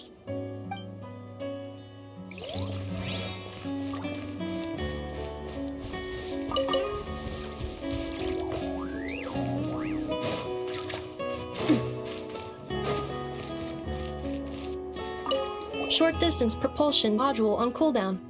15 minutes until next departure. Switching to chat mode. Hello there, Paimon, Traveler. Varka placed a sizable order with the Clink Clink Krumkake craft shop. I know is hard at work producing the strategic reserve, while I am handling the deliveries. Secondly, I am also here to attend the meeting in her place.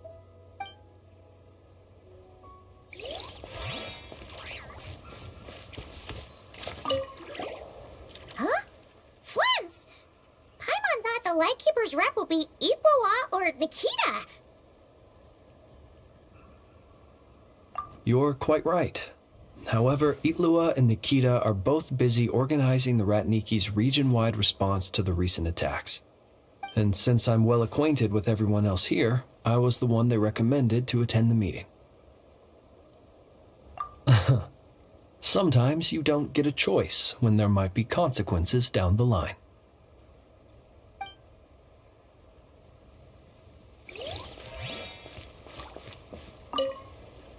Hey, Honorary Knight. Looks like pretty much everyone's here. Albedo and Durin are just wrapping up their analysis. You want to wait for them here? Great. While we're waiting, could you update me on the situation in Mondstadt?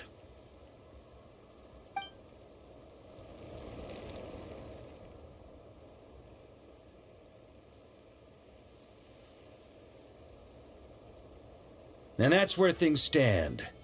The Wild Hunt is no longer under the Rahir of Solnari's control, but it has been reborn from the ashes and is now launching widespread attacks. Intel from the Frost Moon Scions and the Curatorium of Secrets corroborates this. No disturbances have been detected in the space where Rerir resides. What we are facing here is a completely new foe.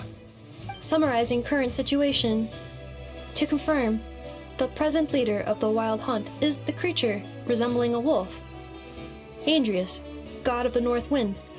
More precisely, it's the external will that has seized control of Andrius' spirit, namely Roland, the Bloodstained Knight. Whoa, whoa, whoa, whoa. Hold on. I'm completely lost. Isn't Roland some Mondstadter from like 500 years ago? How'd he suddenly get wrapped up with a god from 1,000 years in the past and the present-day Wild Hunt? Allow us to explain that part. Are you familiar with compensation mechanisms? When an organism sustains damage, relevant tissues will undergo changes to offset the loss of function. For example, when one kidney is damaged, the other will be strengthened to compensate. Or, when a main artery is blocked, the collateral vessels become more active. Similarly, when the Wild Hunt lost their leader, the Abyss harnessed the memories that flow throughout the ley lines to fashion a new one, fit for the present circumstances. That new leader is a mirror image of Roland, the Bloodstained Knight. Right. No matter how strong the compensation is, it will never quite match the functionality of the original organ. The Roland replica can't possibly imitate Barrier's overwhelming power, nor his ability to disguise himself as others. So, the Abyss made use of the connection between Roland and Boreas to compensate for this lack of power. The replica corrupted and took control of Andrius as he slumbered by the bank of Eimsvartnir, ultimately manifesting as the giant beast that you all witnessed. However, exactly why the Abyss chose Roland to mimic, and indeed how it was able to do so, remains unclear. I guess he must have gotten caught up with the Abyss or Nod-Krai somehow during his wanderings through Tevat. But we can keep those questions on the back burner. Okay, Paimon gets all that, but what did you mean when you said we can't kill him right now? We can't kill him right now because a dead god may prove more dangerous than a living one. From intelligence gathered during the expedition, we have reason to believe that the power released when a god is felled can have catastrophic consequences for us mortals. Worse still, the wrath that remains after a god's passing becomes a source of endless turmoil. Once god remains contaminate the land, they will persist for thousands of years.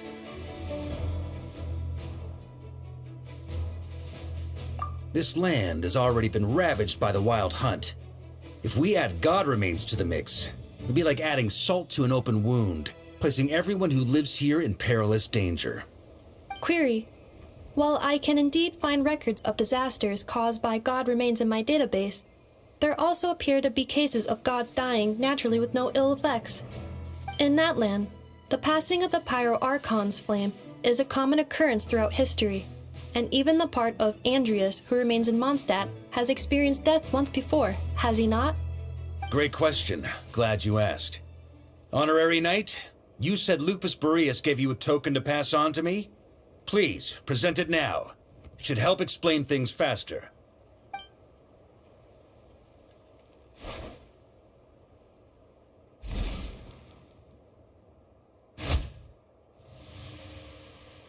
Come forth, Boreas!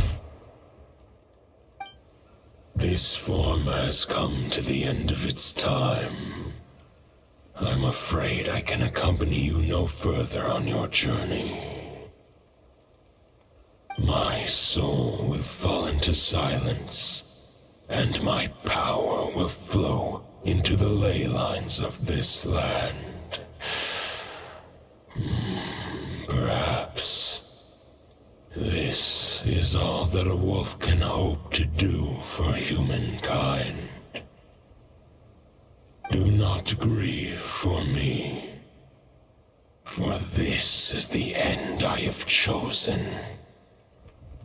Instead, remember that one day, your wandering too must come to an end. Where and when shall that be?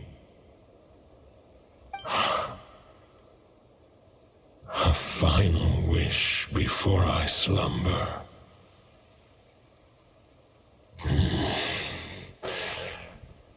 Sing me a song. That melody you so often hummed in the taverns.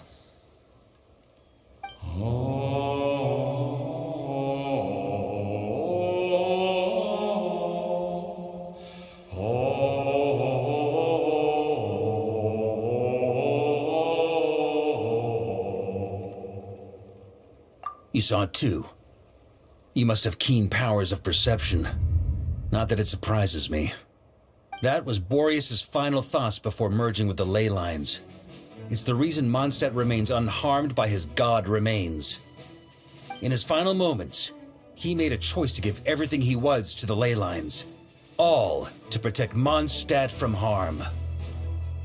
Sounds like Andrea spent thousands of years searching for his place in the world, too. Yes.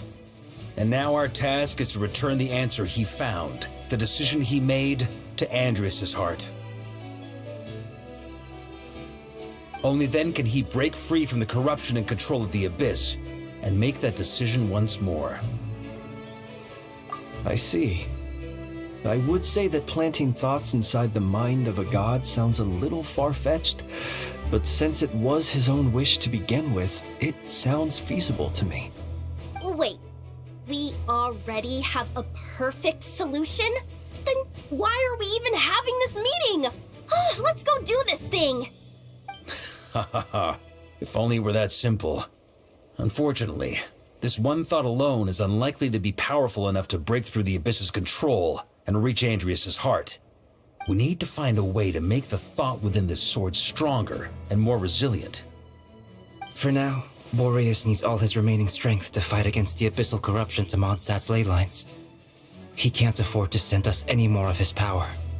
However, since his form was unstable during his journey with the first Knight of Boreas, many wolf spirit fragments were left behind along the way. If we can collect those fragments, we can use them to strengthen the decision to merge with the ley lines. So we need to retrace his steps and look for random fragments? But they could be anywhere between Nod-Krai and Mondstadt. It'll be like looking for a needle in a haystack. You don't need to worry about that. There's a few fragments left to gather in Nod-Krai, but apart from that, most of them are already inside this sword. I've been collecting them during the whole expedition. Huh? Wait, really? I mean, it's an expedition, not a stroll in the park. Each step of the way, we've been hard at work planning for every possible contingency. Not just the wild hunt in the Abyss, but ancient gods remaining in Nod-Krai. Sounds like this plan was a long time in the making. It's almost as if you foresaw the future. As a matter of fact, I did. I caught a glimpse of fate's reflection. But I can't take credit for it. It was all thanks to the help of a few friends. Still, all I foresaw was that an abyssal calamity was brewing in the north. Had I known more, we could have saved a lot of energy. Instead, we've had to make best guesses, prepare for every possible scenario. If all that preparation went to waste, all the better for it. But anything that proved useful, we knew we'd be grateful for down the line. Sure is. Just one crucial step remains. We need to gather the last few wolf spirit fragments scattered around Nod-Krai, and use them to make the thought within this sword as strong as it could possibly be. According to what Boreas told me before we left Mondstadt, his form was at its most unstable at the beginning of his journey. That means the fragments here should be the most powerful ones. But of course, we've been tied up fighting battles since the day we set foot in Nod-Krai. First with the Wild Hunt, then with the Doctor. So, it wasn't until recently that we were finally able to confirm the status of the Wolf Spirit fragments. We now know there are 3 left to find. Okay, so 3 more mini expeditions to go. I managed to gather 1 fragment before Roland reappeared. I also have a confirmed location for the second, which I'll take care of in short order. As for the 3rd fragment, we've identified a general search area to focus on. but we'll need all hands on deck to pinpoint the exact location. The final snag is that since our foe is a replica of Roland, he too will be aware of Andrias' history. He's sure to try and sabotage our plans by any means at his disposal. So everyone needs to bring their A game. With our foe being from Mondstadt, it's our duty as Mondstadters to defeat him. And since the Wild Hunt is involved, the Lightkeepers will provide their full support. The Clink Clink Crumbpocket craft shop will also help in any way we can. So what do they need me here for? Wait, I think maybe I signed a contract at some point. Didn't exactly scrutinize it though. I mean, who actually reads those things anyway, right? Ah, great. Knew I could count on you all. Lastly, our friend from the Curatorium of Secrets will provide intel and relay battlefield communications. Looking at you, Yehoda.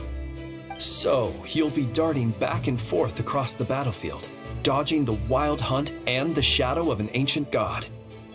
I'm impressed by your courage, Miss Yehoda. Rating for Yehoda updated. Higher quality ingredients will be used to prepare your future meals. Darn it! I should have known this payday wouldn't come that easy. I'll deal with the second Wolf Spirit fragment, which we already know the location of. The moment you make any progress with Fragment 3, be sure to give me an update. Traveler, could you join me in retrieving Fragment 2? I have a feeling that your unique constitution might come in handy. All right, time is of the essence. Let's move out, people. Dismissed!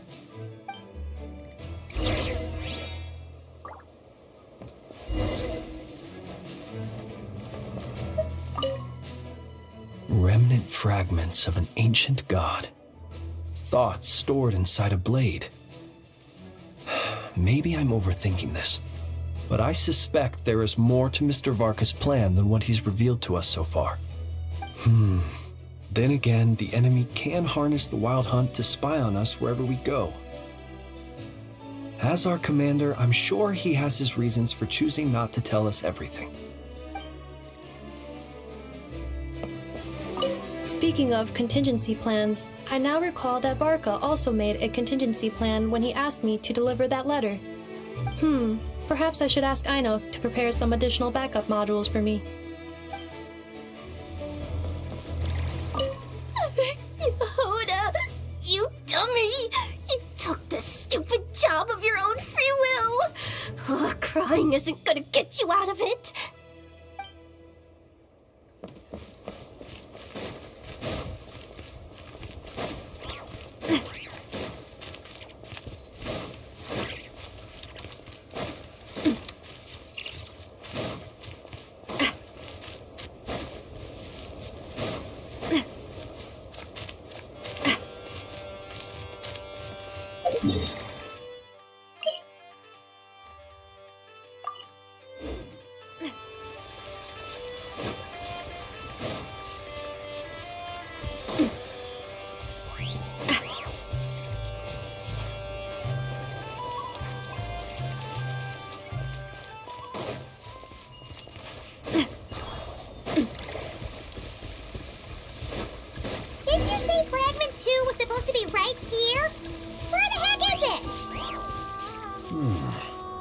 Seems like we've run into a slight hindrance.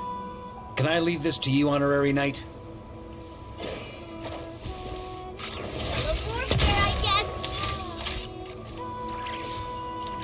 Traveler, Paimon, when this is all over, I'm gonna invite you around for a drink of... Whoa! Stop thinking about Mondstadt's wine and keep your head in the game!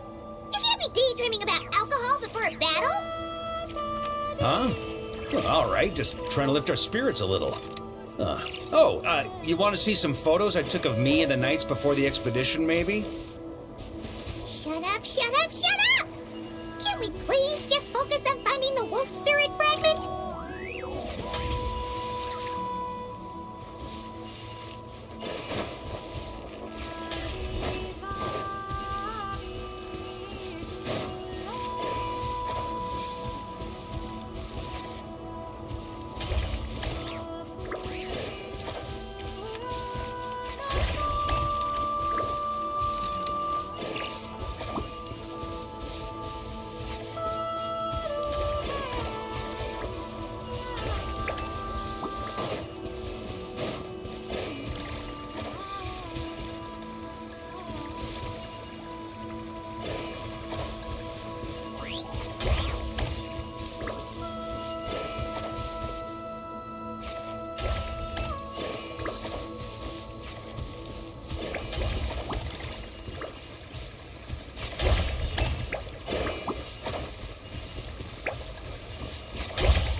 I once got Boreas to explain to me how he stores his soul inside objects. All I need to do is transfer it to my sword. Just like back at the camp, but this time, you'd best step back a bit, just in case.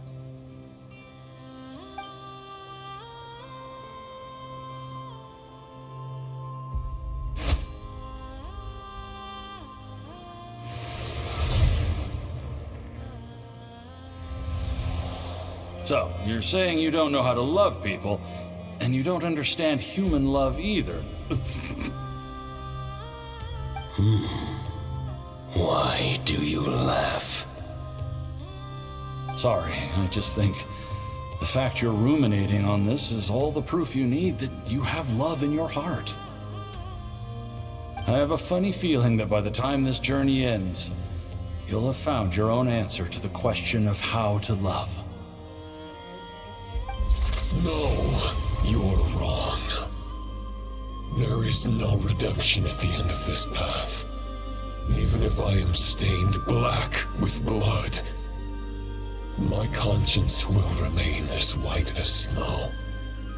If pledging allegiance to the Abyss is the only way to sever the injustice of fate, then I shall serve in its name. Ugh!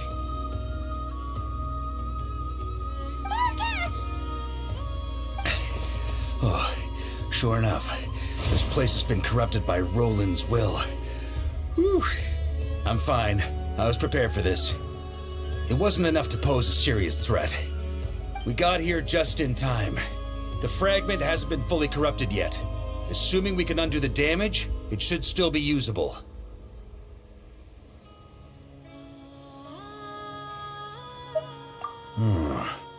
Purifying the abyssal corruption would definitely be a safe approach. But that's not the only reason I wanted you to come. Could you try reversing the corruption? Not purifying it, exactly, but separating out the Roland part from the wolf spirit. So, keep the Roland part intact as well as the wolf spirit part? Why would you want to do that? Firstly, to test whether it's possible. And secondly, to view Roland's memories. As they say, know thyself, know thy enemy. Understanding our foe is our surest path to defeating him. Let me think. How was it explained to me? Ah, yes. Focus on a single thought within the 1,000 winds. Capture that unique wisp before it blows away. Ha ha ha ha! Actually, neither do I.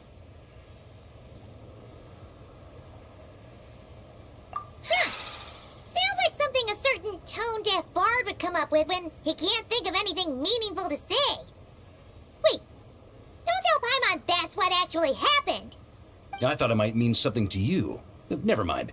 I'll explain it in more human terms. Traveler, when you were in Natland, you went fishing for ancient names, correct? If I'm not mistaken, the Night Kingdom was like a river flowing with concepts, and you were trying to capture the concept belonging to a particular ancient name. I'm thinking the same basic principles should apply here. Okay, but back then, we had a bow and a net. This time, we don't have anything at all. This wolf spirit fragment is like a puddle compared to the Night Kingdom. No need for a boat. As for a net, this is what I've heard. Thoughts and emotions are like interwoven threads. They can create a net, or they can create a rope. They can separate love from hatred, and they can bind objects and events together. Thought is the anchor for a being's existence, through which emotions are drawn forth. Also, we barely know anything about Roland. How are we supposed to use thoughts to anchor him? Well, maybe you could try this. What is it? It looks old and tattered. It's an unsent letter, written by the wolf pup Rostam, Knight of Boreas, from 500 years ago. It was meant for his disciple, the White Knight Roland. After Rostam lost his life in the Abyssal Calamity, Roland left Mondstadt to wander to Vat. Grandmaster Arundelen had wanted to deliver this letter to him. But trying to track Roland down was like chasing a shadow. He never did find him. And so this letter has been sitting at the Knights of Favonius headquarters ever since. Quite the antique, then. But how exactly is it supposed to anchor Roland? Yeah, I'm honestly not sure. Hey, what happened to Mr. Plans for every contingency?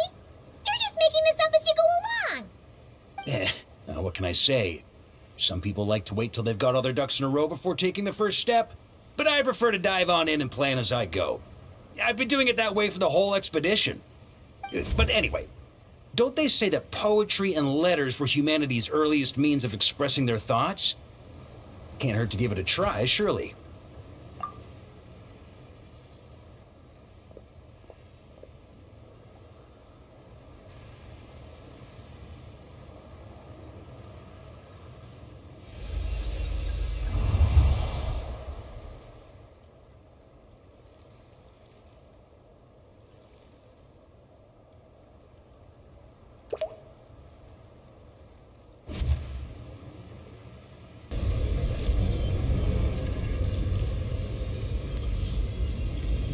Whoa, it actually worked? You really are making this up as you go along. So the assimilation of souls really can be reversed, just like he said.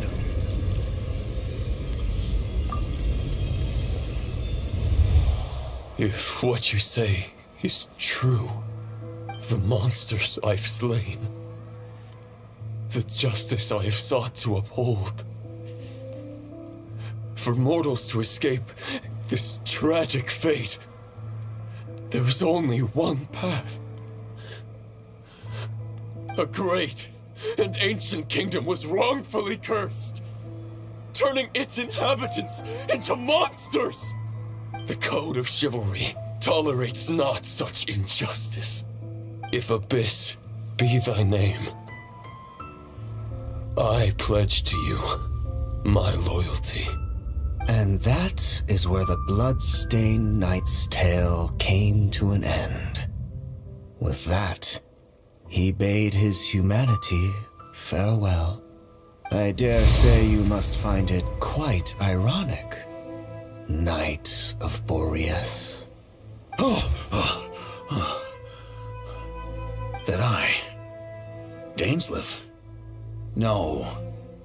Bore a striking resemblance, but that wasn't him. While we gazed into the past, he was gazing right back at us. Could it be? So that's what happened. After leaving Mondstadt and wandering the land, Roland ventured underground and saw a revelation from the visionary. Once he had learned of Conria's fate, he saw the gods' judgment as the greatest injustice. So he surrendered himself to the Abyss, giving them his knowledge, his power, his everything. That's why the Abyss can replicate him. Uh-oh. Does this mean we have to take on the Visionary this time?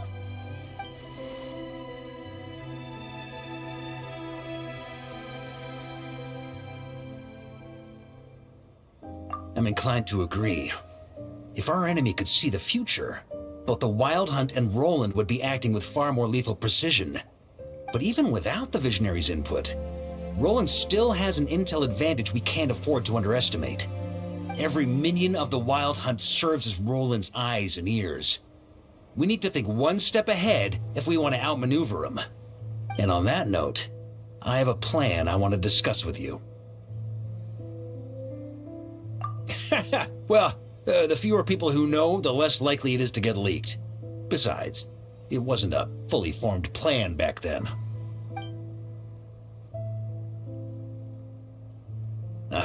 That about covers it. Sorry to ask so much of you again. No plan is free of risks. At least this one actually gives us a shot at fully eliminating the danger posed by this ancient god. Surely that's got to make the risk worth taking. If I fail, Anselm and Albedo can take the reins. Not to mention we still have Jean in Mondstadt. Oh, there has to be another way! Like a backup plan? If only there were. but I don't think our enemy will give us enough time to find one. Hey! Are you guys done here yet? Ah, Yehoda! Yes, we've successfully retrieved the Wolf Spirit fragment here. Any progress with Fragment 3? Nope. It's a total disaster! More Wild Hunt monsters than I've seen in my whole life! We need backup urgently! Come quick! Come on, we're out of time. You'll just have to trust me on this one. What can I say? I'm not the Grandmaster for nothing. I'm counting on you, Honorary Knight.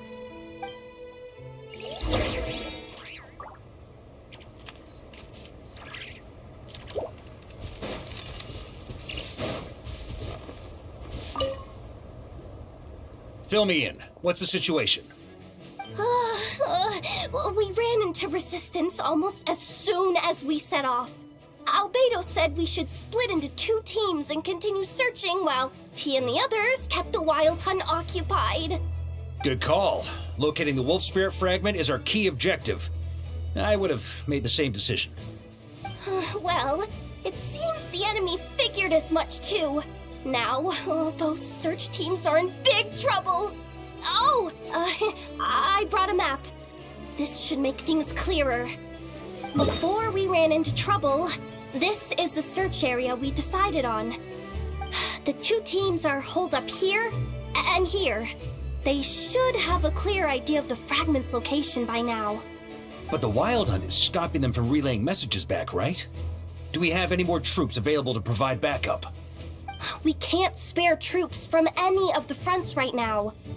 That just leaves us with, The logistics company is standing by. Hanefa! Designated drop point reached. Initiating situation report.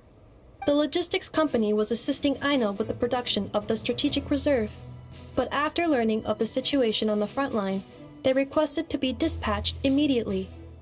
They are currently nearby awaiting orders. Amazing. Just in the nick of time. Hey, seeing as you can fly and all, shouldn't you be the one out here delivering messages? I regret to say that without the workshop's catapult, and with my short-distance propulsion module on cooldown, I will only be able to return to the battlefield after another 5 minutes. Please, keep up the good work, Yehoda. The logistics company has very limited provisions, only enough for a single battle. Which team should they support? Both. Once one team has been rescued, the remaining forces will be free to support the other. We'll move out immediately. Yehoda, keep up the good work with the comms. Sure thing. Leave it to me.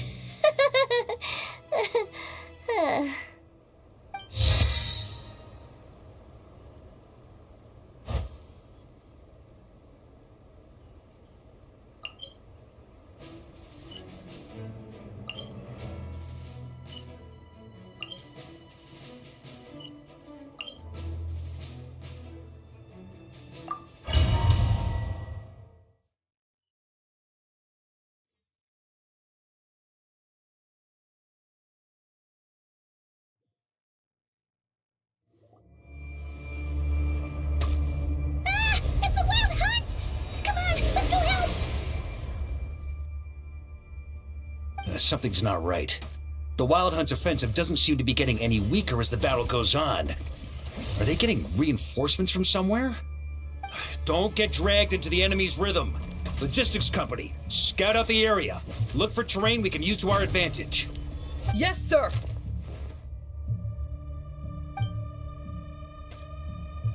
Reporting in, sir. We've identified viable sites for deploying explosives. Good. Wait for my signal.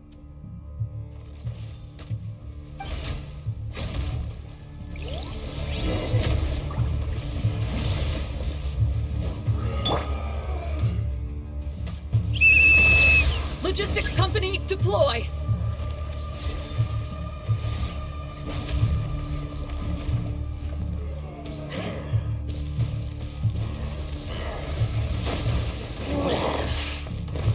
Grandmaster!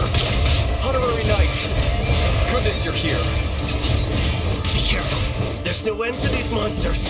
However many we kill, more keep coming. Just as I thought. Well, they're about to get a shock to the system. We'll wipe them out faster than they can replenish their numbers. We just have to hold on until the logistics company is ready.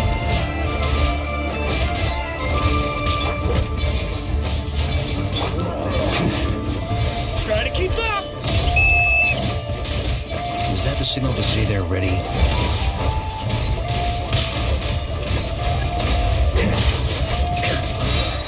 It's showtime! Fall back! Yes, sir.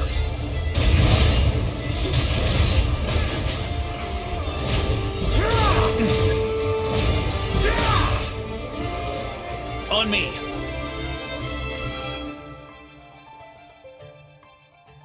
Ready? Fire!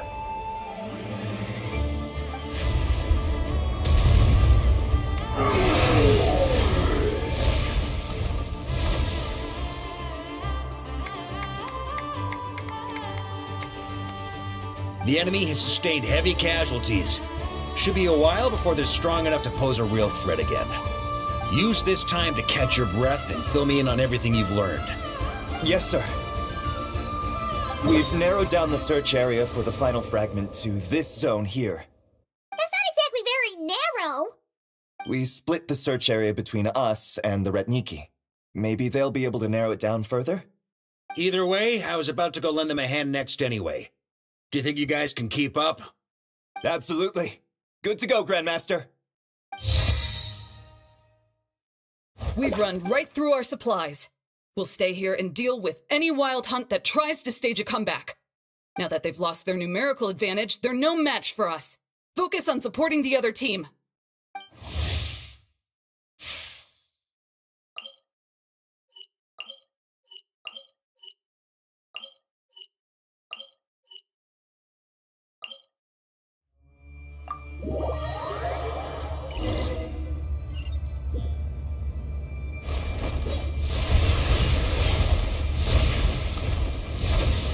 Ugh, looks like the same situation here. They just keep coming, wave after wave. Reinforcements? Hey, you keep them busy while we work on getting rid of this god-awful mist. Understood. Everyone got that? It's up to us to hold them off. Yes, sir!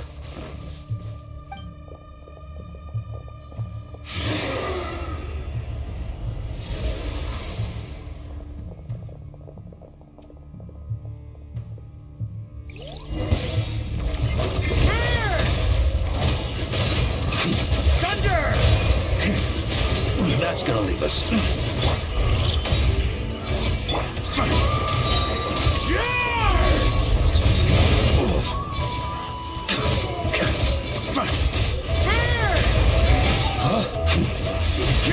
Flash!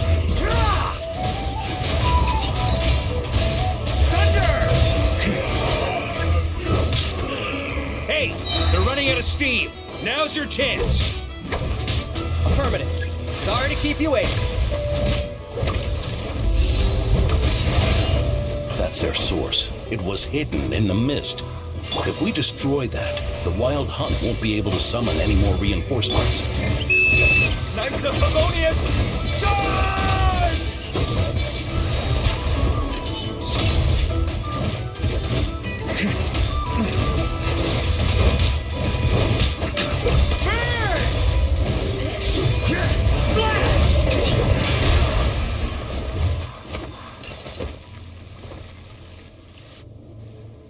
Ooh, I'm glad that's finally over.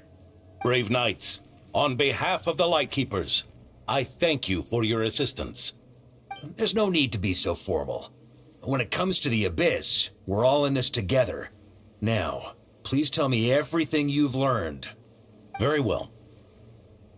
We've narrowed down the search area for the final fragment to this zone here. Yes! Now it feels like we're finally closing in on our target. I'll say. We're sure to face fierce resistance from the Wild Hunt, though. Is everyone willing to keep fighting with us? It would be our pleasure, Mr. Varka. Much obliged. All right, the target is just up ahead. Move out!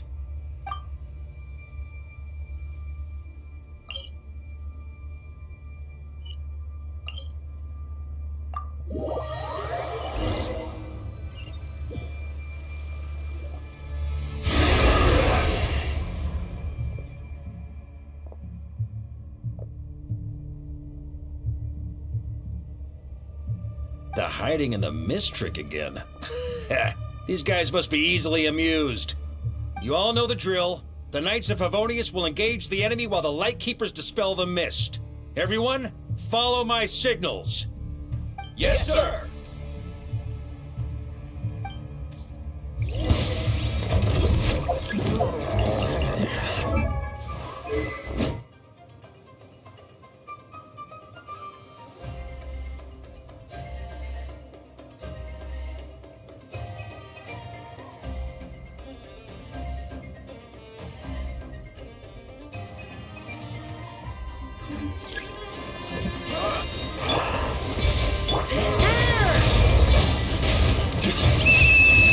Lightkeepers, prepare to dispel the mist.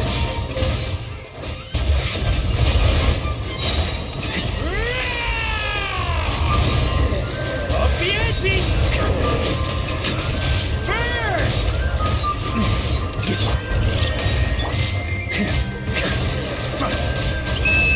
Knights of Favonius, charge!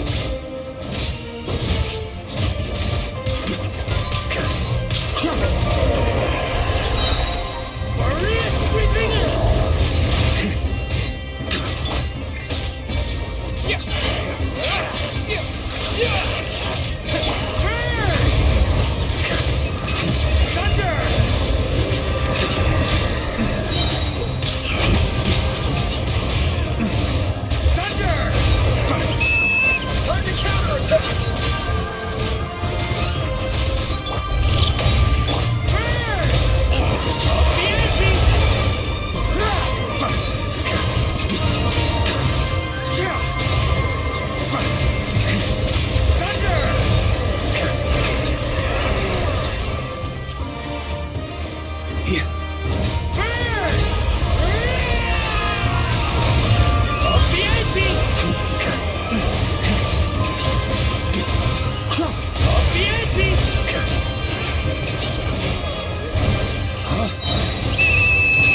Rally to the Grandmaster!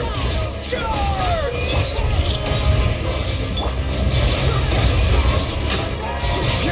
Flash! Boreas sweeping in!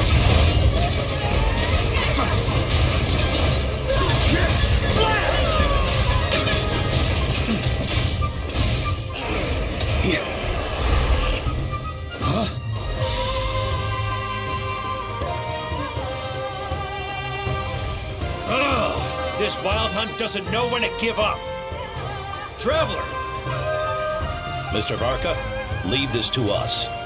Just like last time. Only a Knight of Boreas can deal with a wolf spirit, right? Don't underestimate us, Grandmaster. We can hold our own. That's the spirit. Stay on your toes and make the Knights of Favonius proud. Either we all march back to Mondstadt together, or no one does.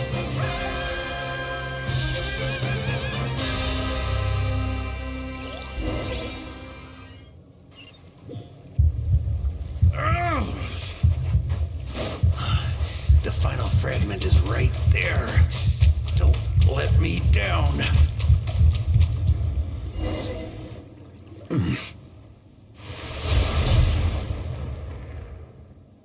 It seems you have collected them all, Knight of Boreas.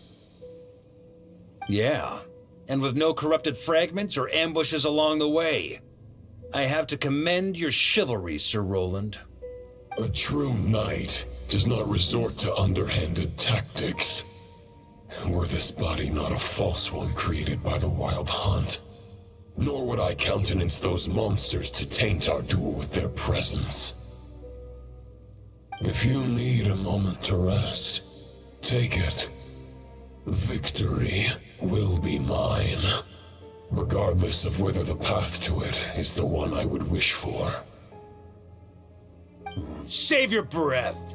If you want to fight, let's fight! As you wish. Then let us settle our unfinished duel, here and now.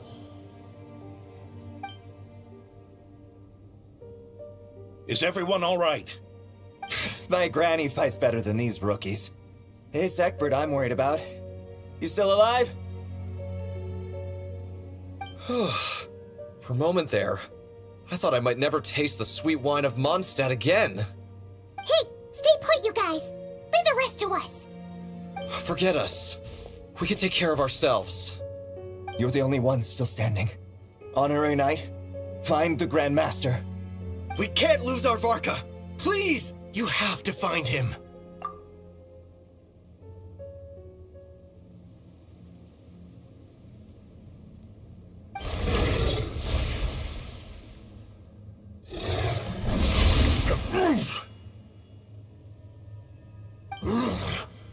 You're holding back, Knight of Boreas. I can tell you do not wish to strike me down.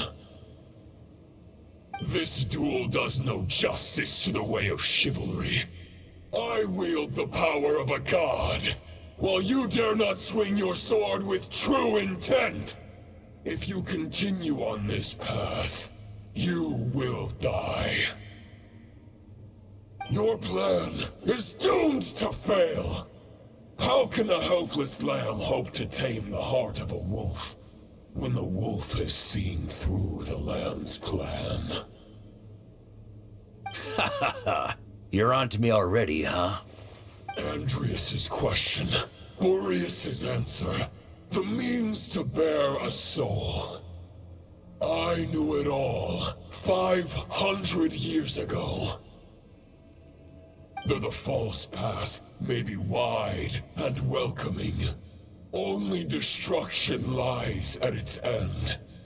It is time to crush your futile hope!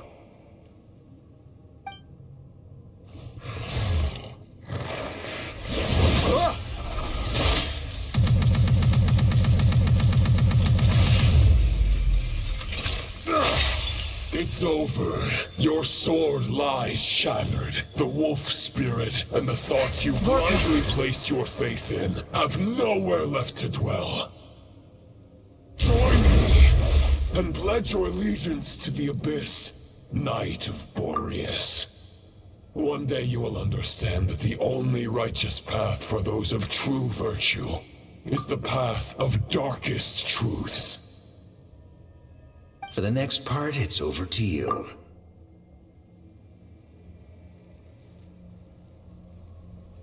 Outlander who caught the wind.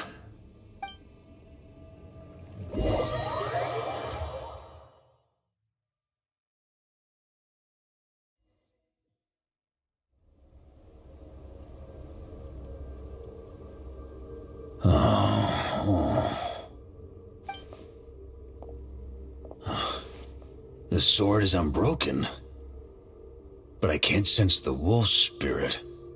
Looks like I'm no longer in reality.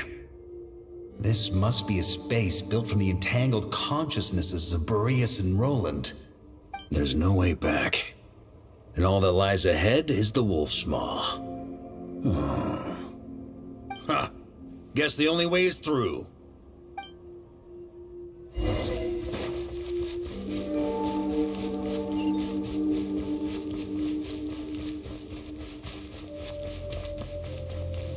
A Favonius sword? Who left this here?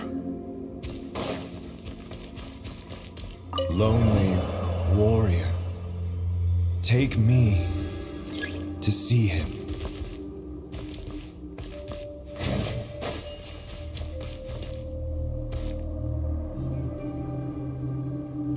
On me!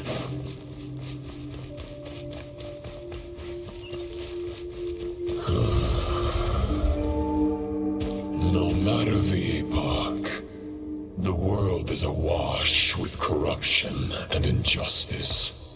I have aided the oppressed and righted many wrongs.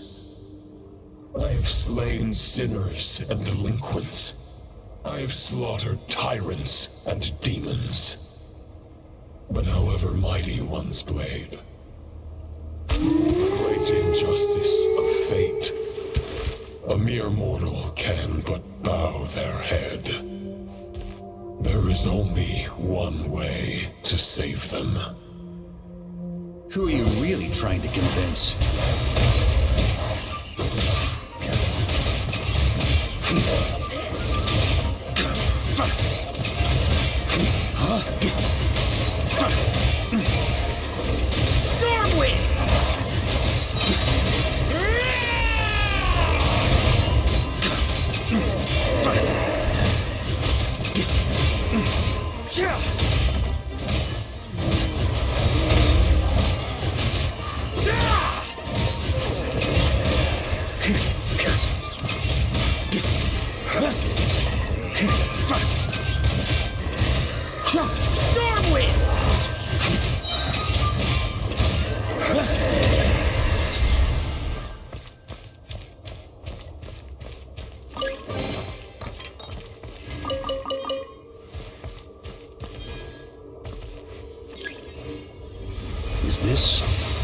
fair shadow?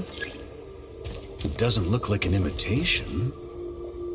The title of Boreas must find an heir.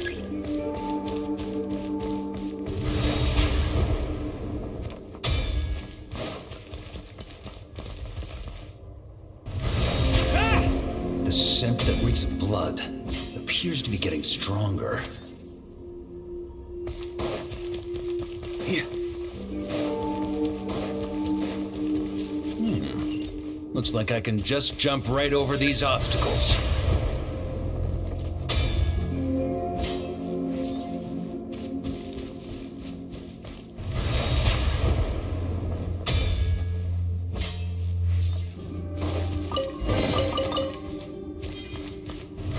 Try to keep up! Huh?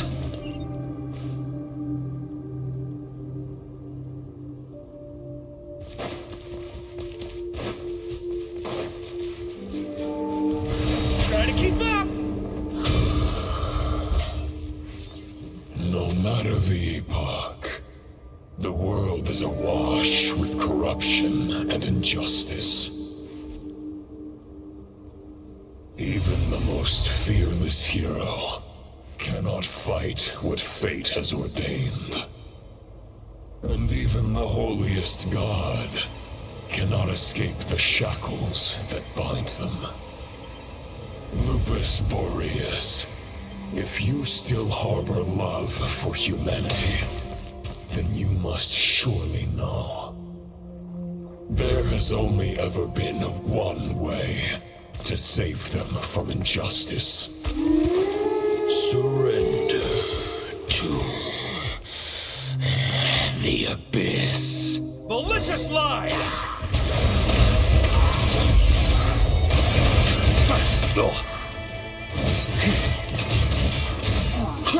On me! Stormwind!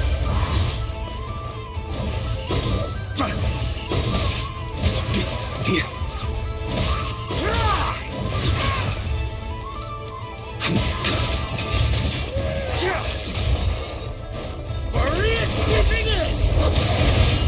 Try to keep up!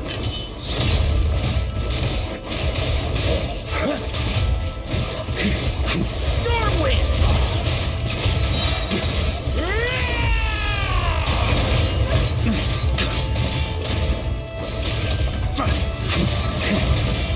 On me! Stormwind!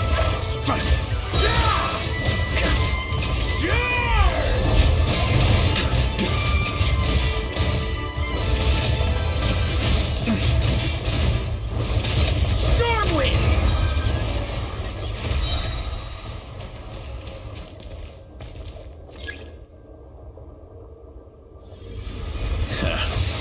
My old friend. This is not where your path ends. You must continue on.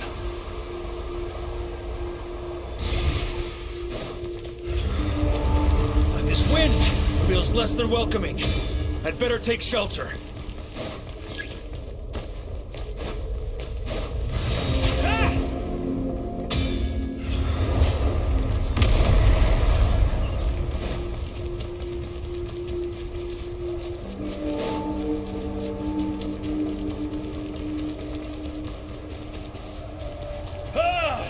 I can't hide from it! You must deliver it.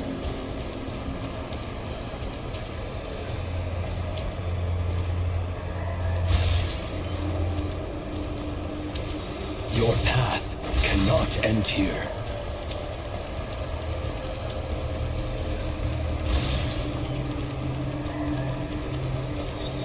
You draw near to the heart of the wolf.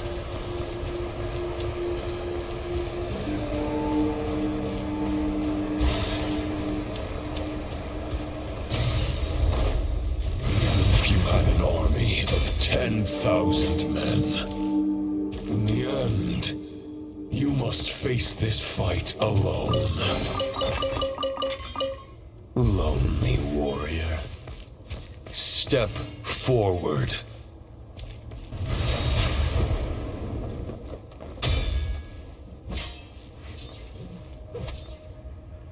Huh? Here. Ah!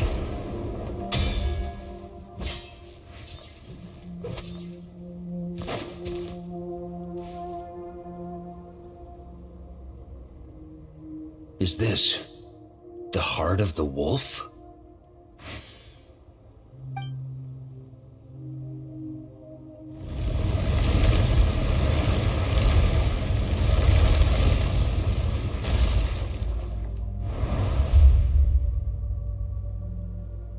Roland!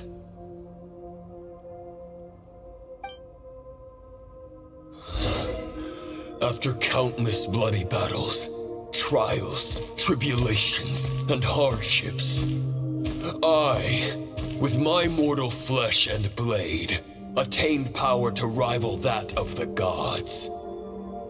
But you know better than I that a mortal's prime is fleeting. In 5 years, maybe 10, age will snatch your strength. The power you take such pride in will fade to naught, disappearing like dust in the wind.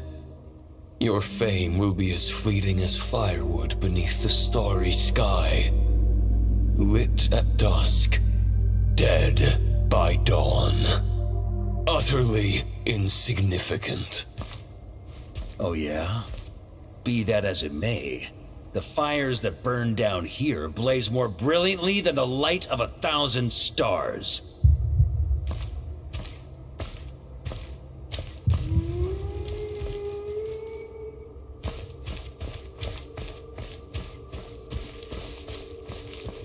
They blaze for but a moment. 100 years from now, your earthly flame will be long snuffed out, and those you once illuminated will be left cowering in the cold and empty night. Ha! No. They'll remember me in 100 years, just as I remember all of you from centuries ago. That's the thing about firewood. From the embers of a dying flame, a new fire arises, burning bigger and brighter than ever before.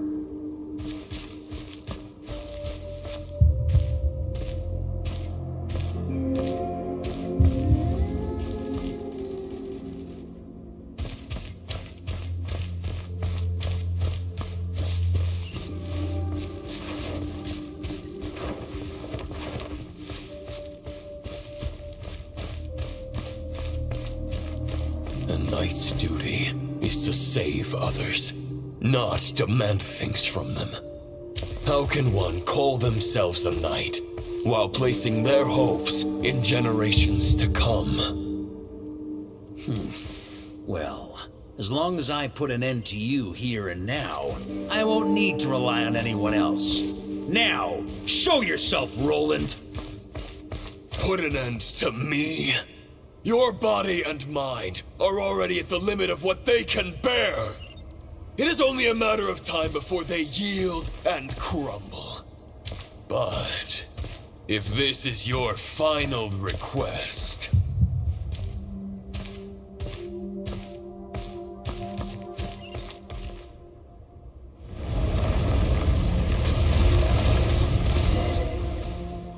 I shall do as you wish. Knight of Boreas. Huh. You're not quite how I imagined you. You don't seem half as crazed as the memories contained in the wolf spirit. Not once have I strayed from the righteous path. But when I look at you, I do not see a hero capable of slaying dragons.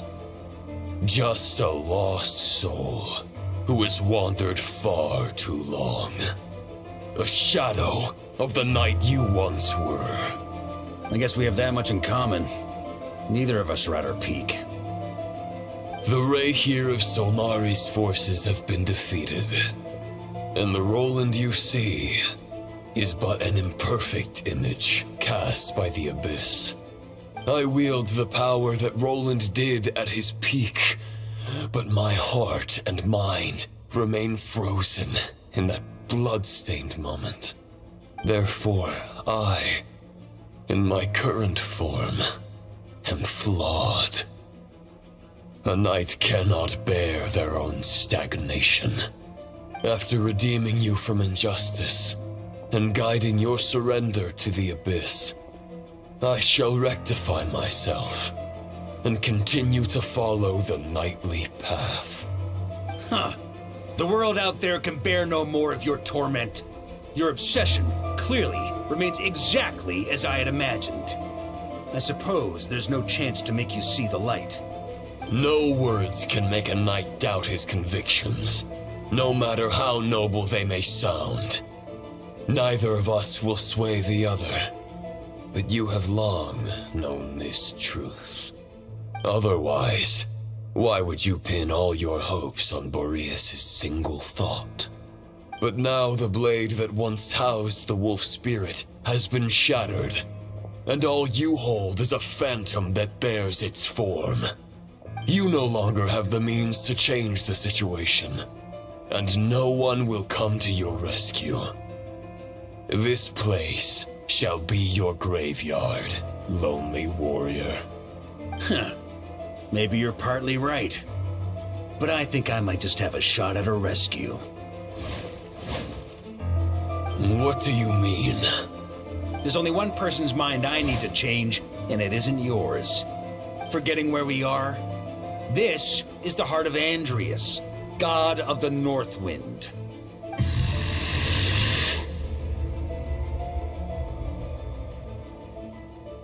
Andrias, can you hear me? Wake up! You are the great god of the North Wind. How long will you allow yourself to suffer the domination of the Abyss? If this is your final gambit, I am most disappointed, Knight of Boreas. Grand displays of heartfelt wishes cannot summon miracles. This world shows no such mercy to its inhabitants. Return. Return to the ley lines.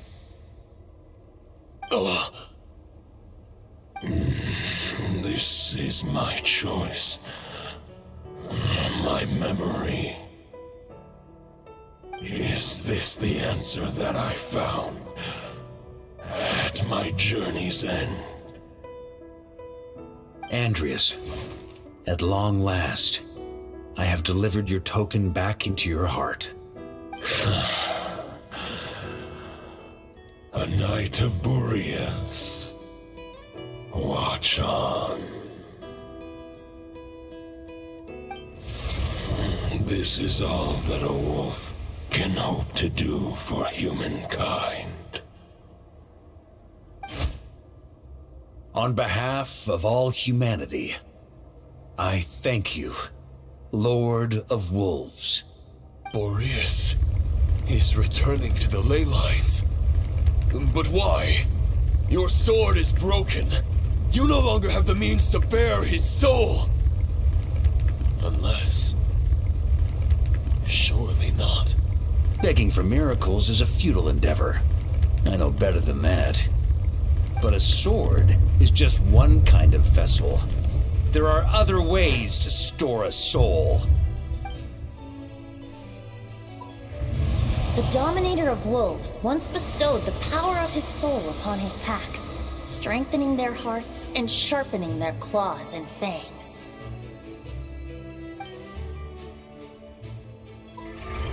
Even if it is not my intention, the soul of Lupus Boreas will inevitably ravage, devour, and assimilate a mortal heart.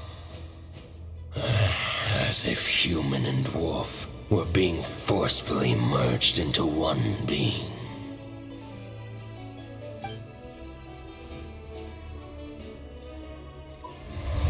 If a mortal heart is to bear the soul of a god, this is a path that cannot be retraced. Yet, I shall not dissuade a knight from embarking on the quest of his own choosing. Your heart, your soul, they are collapsing. Now I see. You were wondering how a lamb could tame the heart of a wolf, isn't that right? Here's my answer. You get the wolf to swallow the heart. The wolf spirit within the sword was merely a decoy. The true thoughts and memories were carried within your heart.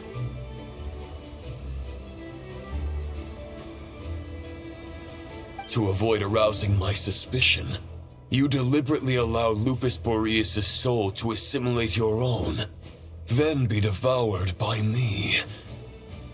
But how did you have the strength to fight while bearing such a great burden? Compared to Lupus Boreas' decision, my sacrifice is nothing. You have a stubborn will and employed an exceptional strategy. But this is not the way a true knight fights. The choice you have made is a flawed one. Your soul is now merged with that of Andreas. When he fully joins the ley lines, you too will fall. Neither Barbados nor the Traveler will be able to anchor your soul from within the ley lines, let alone rescue you. You have lost. And so have I. Regrettably, I can no longer offer you salvation. May your soul rest in peace with Boreas, lonely warrior. Haha, lonely? Sorry to disappoint you, but as much as it sounded like the perfect ending for both of us to return to the ley lines together, the fact is that, unlike the true Roland of the past, I still have fine wine and good friends to get back to. They're looking forward to my triumphant return. I'm not ready to accept my fate just yet. Ding dong! You've got mail!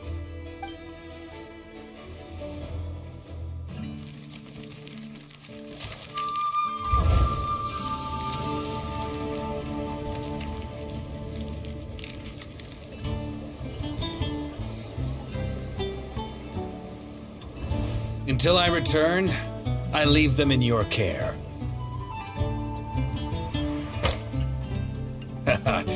The Knights of Favonius will always welcome you.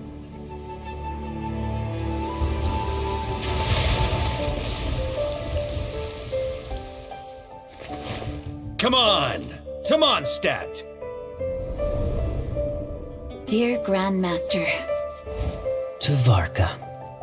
To Varka. Family. No pig call.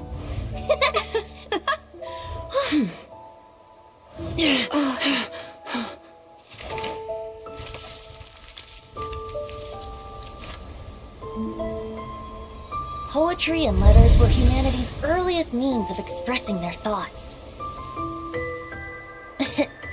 Make sure they all get delivered, Outlander who caught the wind.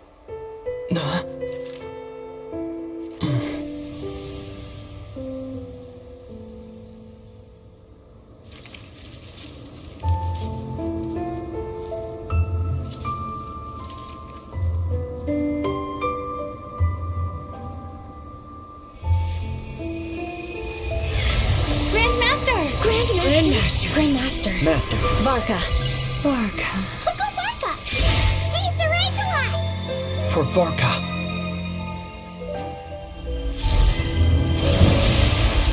The thoughts of others anchor you, reversing the assimilation. Using your connections, relying on outside help. This is not the way of a knight. The Abyss can sustain me no longer. But now, countless souls who died unjustly will emerge to prevent your return. If you believe in your path, then grant them release. Carve your way out through bloodshed. Varka, mightiest knight of Boreas.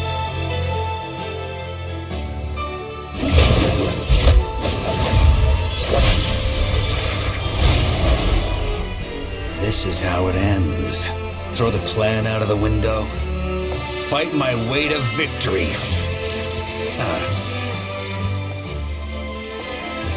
Well, that suits me just fine!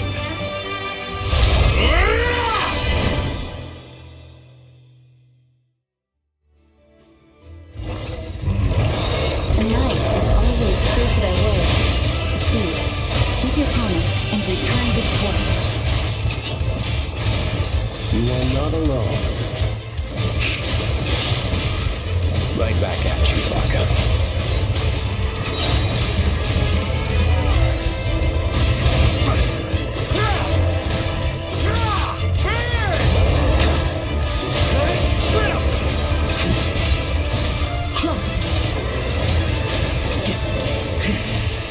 The north wind blows southward.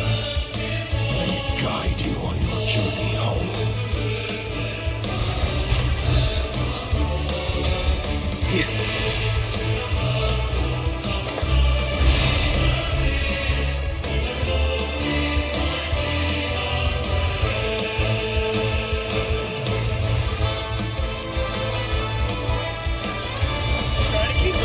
Leave it all to me.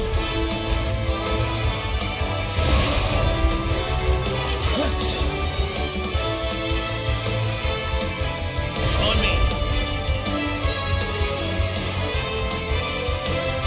Try to keep up.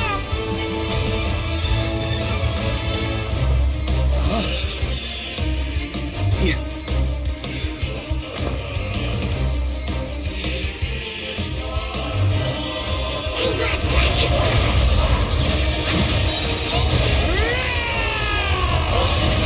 There's an ice-cold drink with your name on it. Ready when you are. Don't go dying in a place like this, Varka.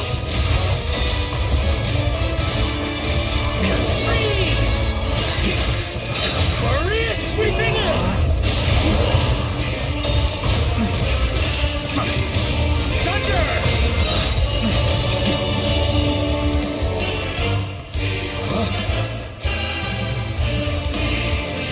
On me!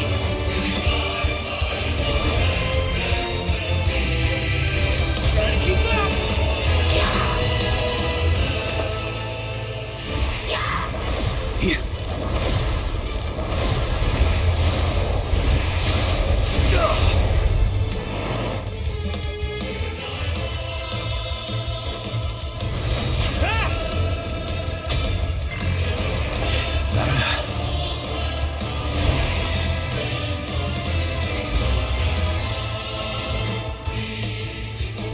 Yeah.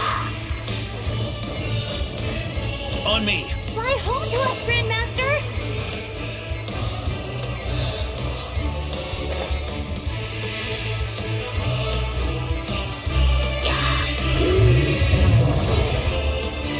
Spread your wings and soar toward a new dawn. Fate's chosen Varka.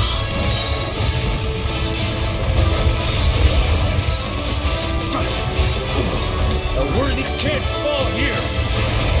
I can't fall here! Ugh!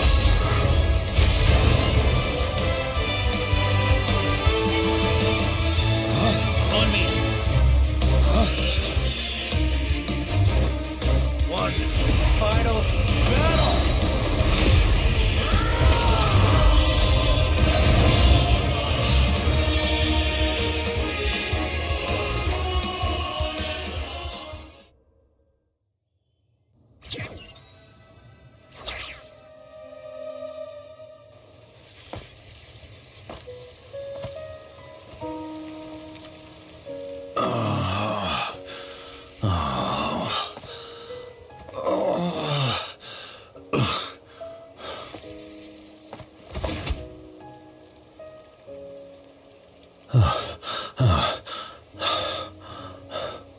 Walk forward and do not look back.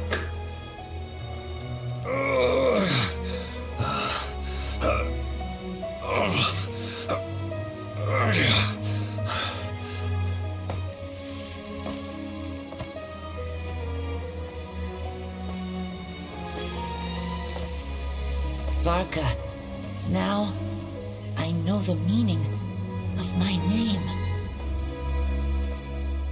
After the lengths you've made everyone go for you, you'd better make sure to thank us all properly when you get back. You know, I have a lot of things to update you on, but they can wait until you're back. I have no intention of returning to the Knights of Favonius, but I trust you will find a way to manage on your own.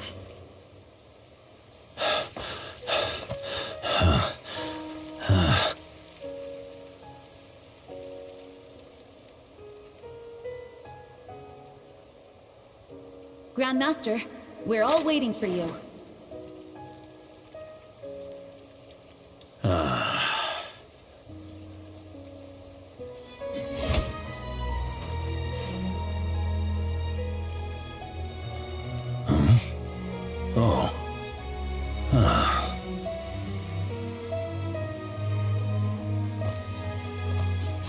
I'm not doing too bad a job as Grandmaster, am I?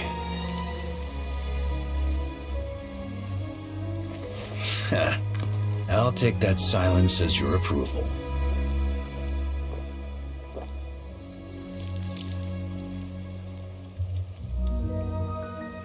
Everything you swore to protect with your lives, it's all still here, safe and sound. The Knights of Favonius, Mondstadt, and the oath sworn by every knight. I'll protect them all with my life. And so, I'll deliver that letter on your behalf.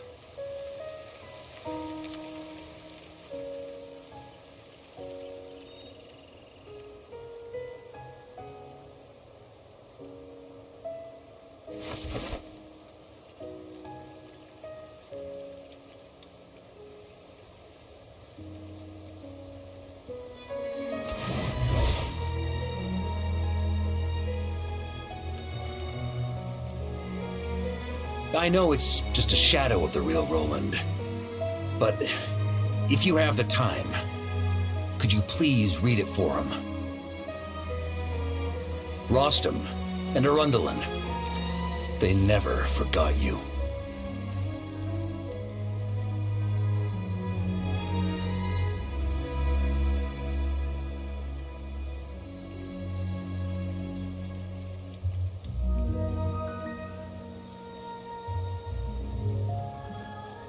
Phew. This has been one long expedition.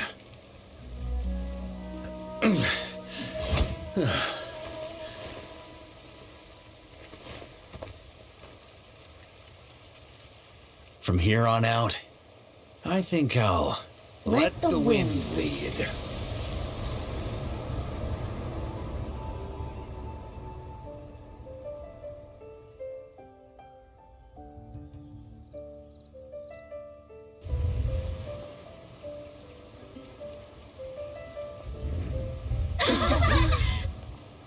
Hey everyone, it's been a mighty long time.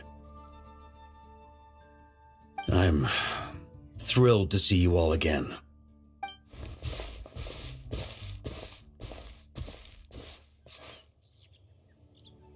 Welcome back, Grandmaster.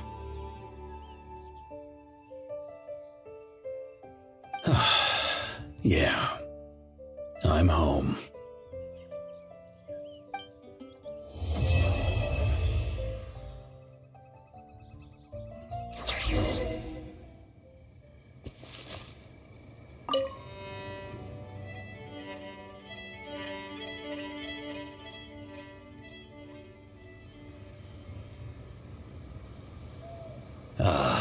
It's been a while since I felt this wind on my face. Just how I remember. So, is there anything you'd like to talk about? Now's your chance before I get dragged off to the office. His sword was just a decoy. I carried his soul in my own heart. That was the plan I was most certain would work. The second half, though, using everyone's thoughts to guide me back out of the ley lines, I wasn't too sure that would work out. All jokes aside, what would you have done if the Traveler hadn't been able to separate the wolf spirit from Roland's influence? Initially, I was planning to have Barbatos carry out that step. But when I approached him about it, he said there was a much more suitable candidate. The Outlander who caught the wind. Turns out our trust was not misplaced. Thank you. Then, I guess we'd have had to get Barbados to send a wind to blow me back home. But it would have come at a heavy price, and with no guarantee of success. Besides, I'd rather not have him expend that kind of power. It's a good question. A glass of the finest dandelion wine, perhaps? No doubt I'd have to pay for it with a secret stash of cash in my office. You're dreaming if you think it would have come that cheap. It's been a while since I felt this wind on my face. Just how I remember. Well, with the shadow of Roland vanquished, the Wild Hunt won't be able to consolidate their forces for the foreseeable future. A few knights will remain on rotation at the Nod-Krai stronghold, but everyone else will be sent home in waves. Albedo and Duran will come back with the first wave, so you should have the chance to see them again soon. It's been a while since I felt this my future. You may already have learned of this from Barbados or the Hexenzirkel, but I glimpsed a reflection of the future in Barbarloth's scryglass.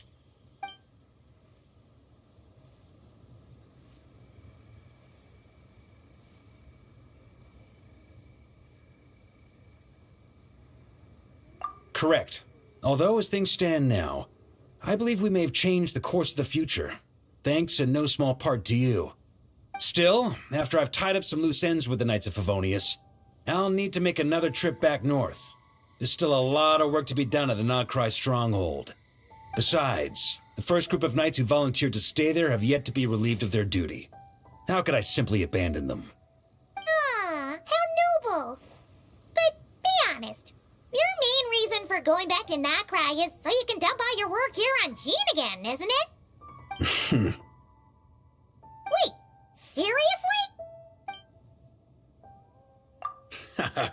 I'm only pulling your leg. You'll be seeing a lot more of me in Mondstadt from now on. It's been a while since I've... All right, then. I'm gonna stay here and enjoy the breeze for a little longer. For all the wine in the world, there's no feeling as intoxicating as the wind from your hometown after a long time away.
I know. Present!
Nearer to the action is closer to the truth.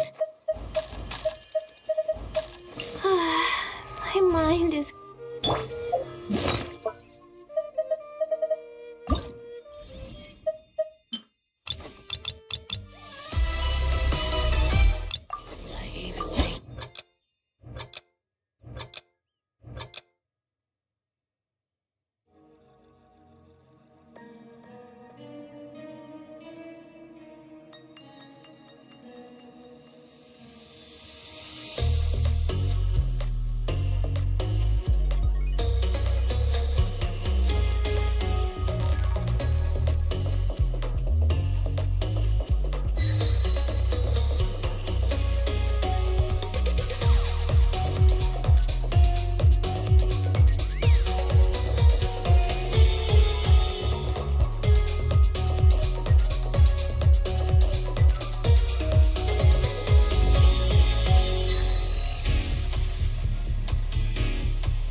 Bring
it!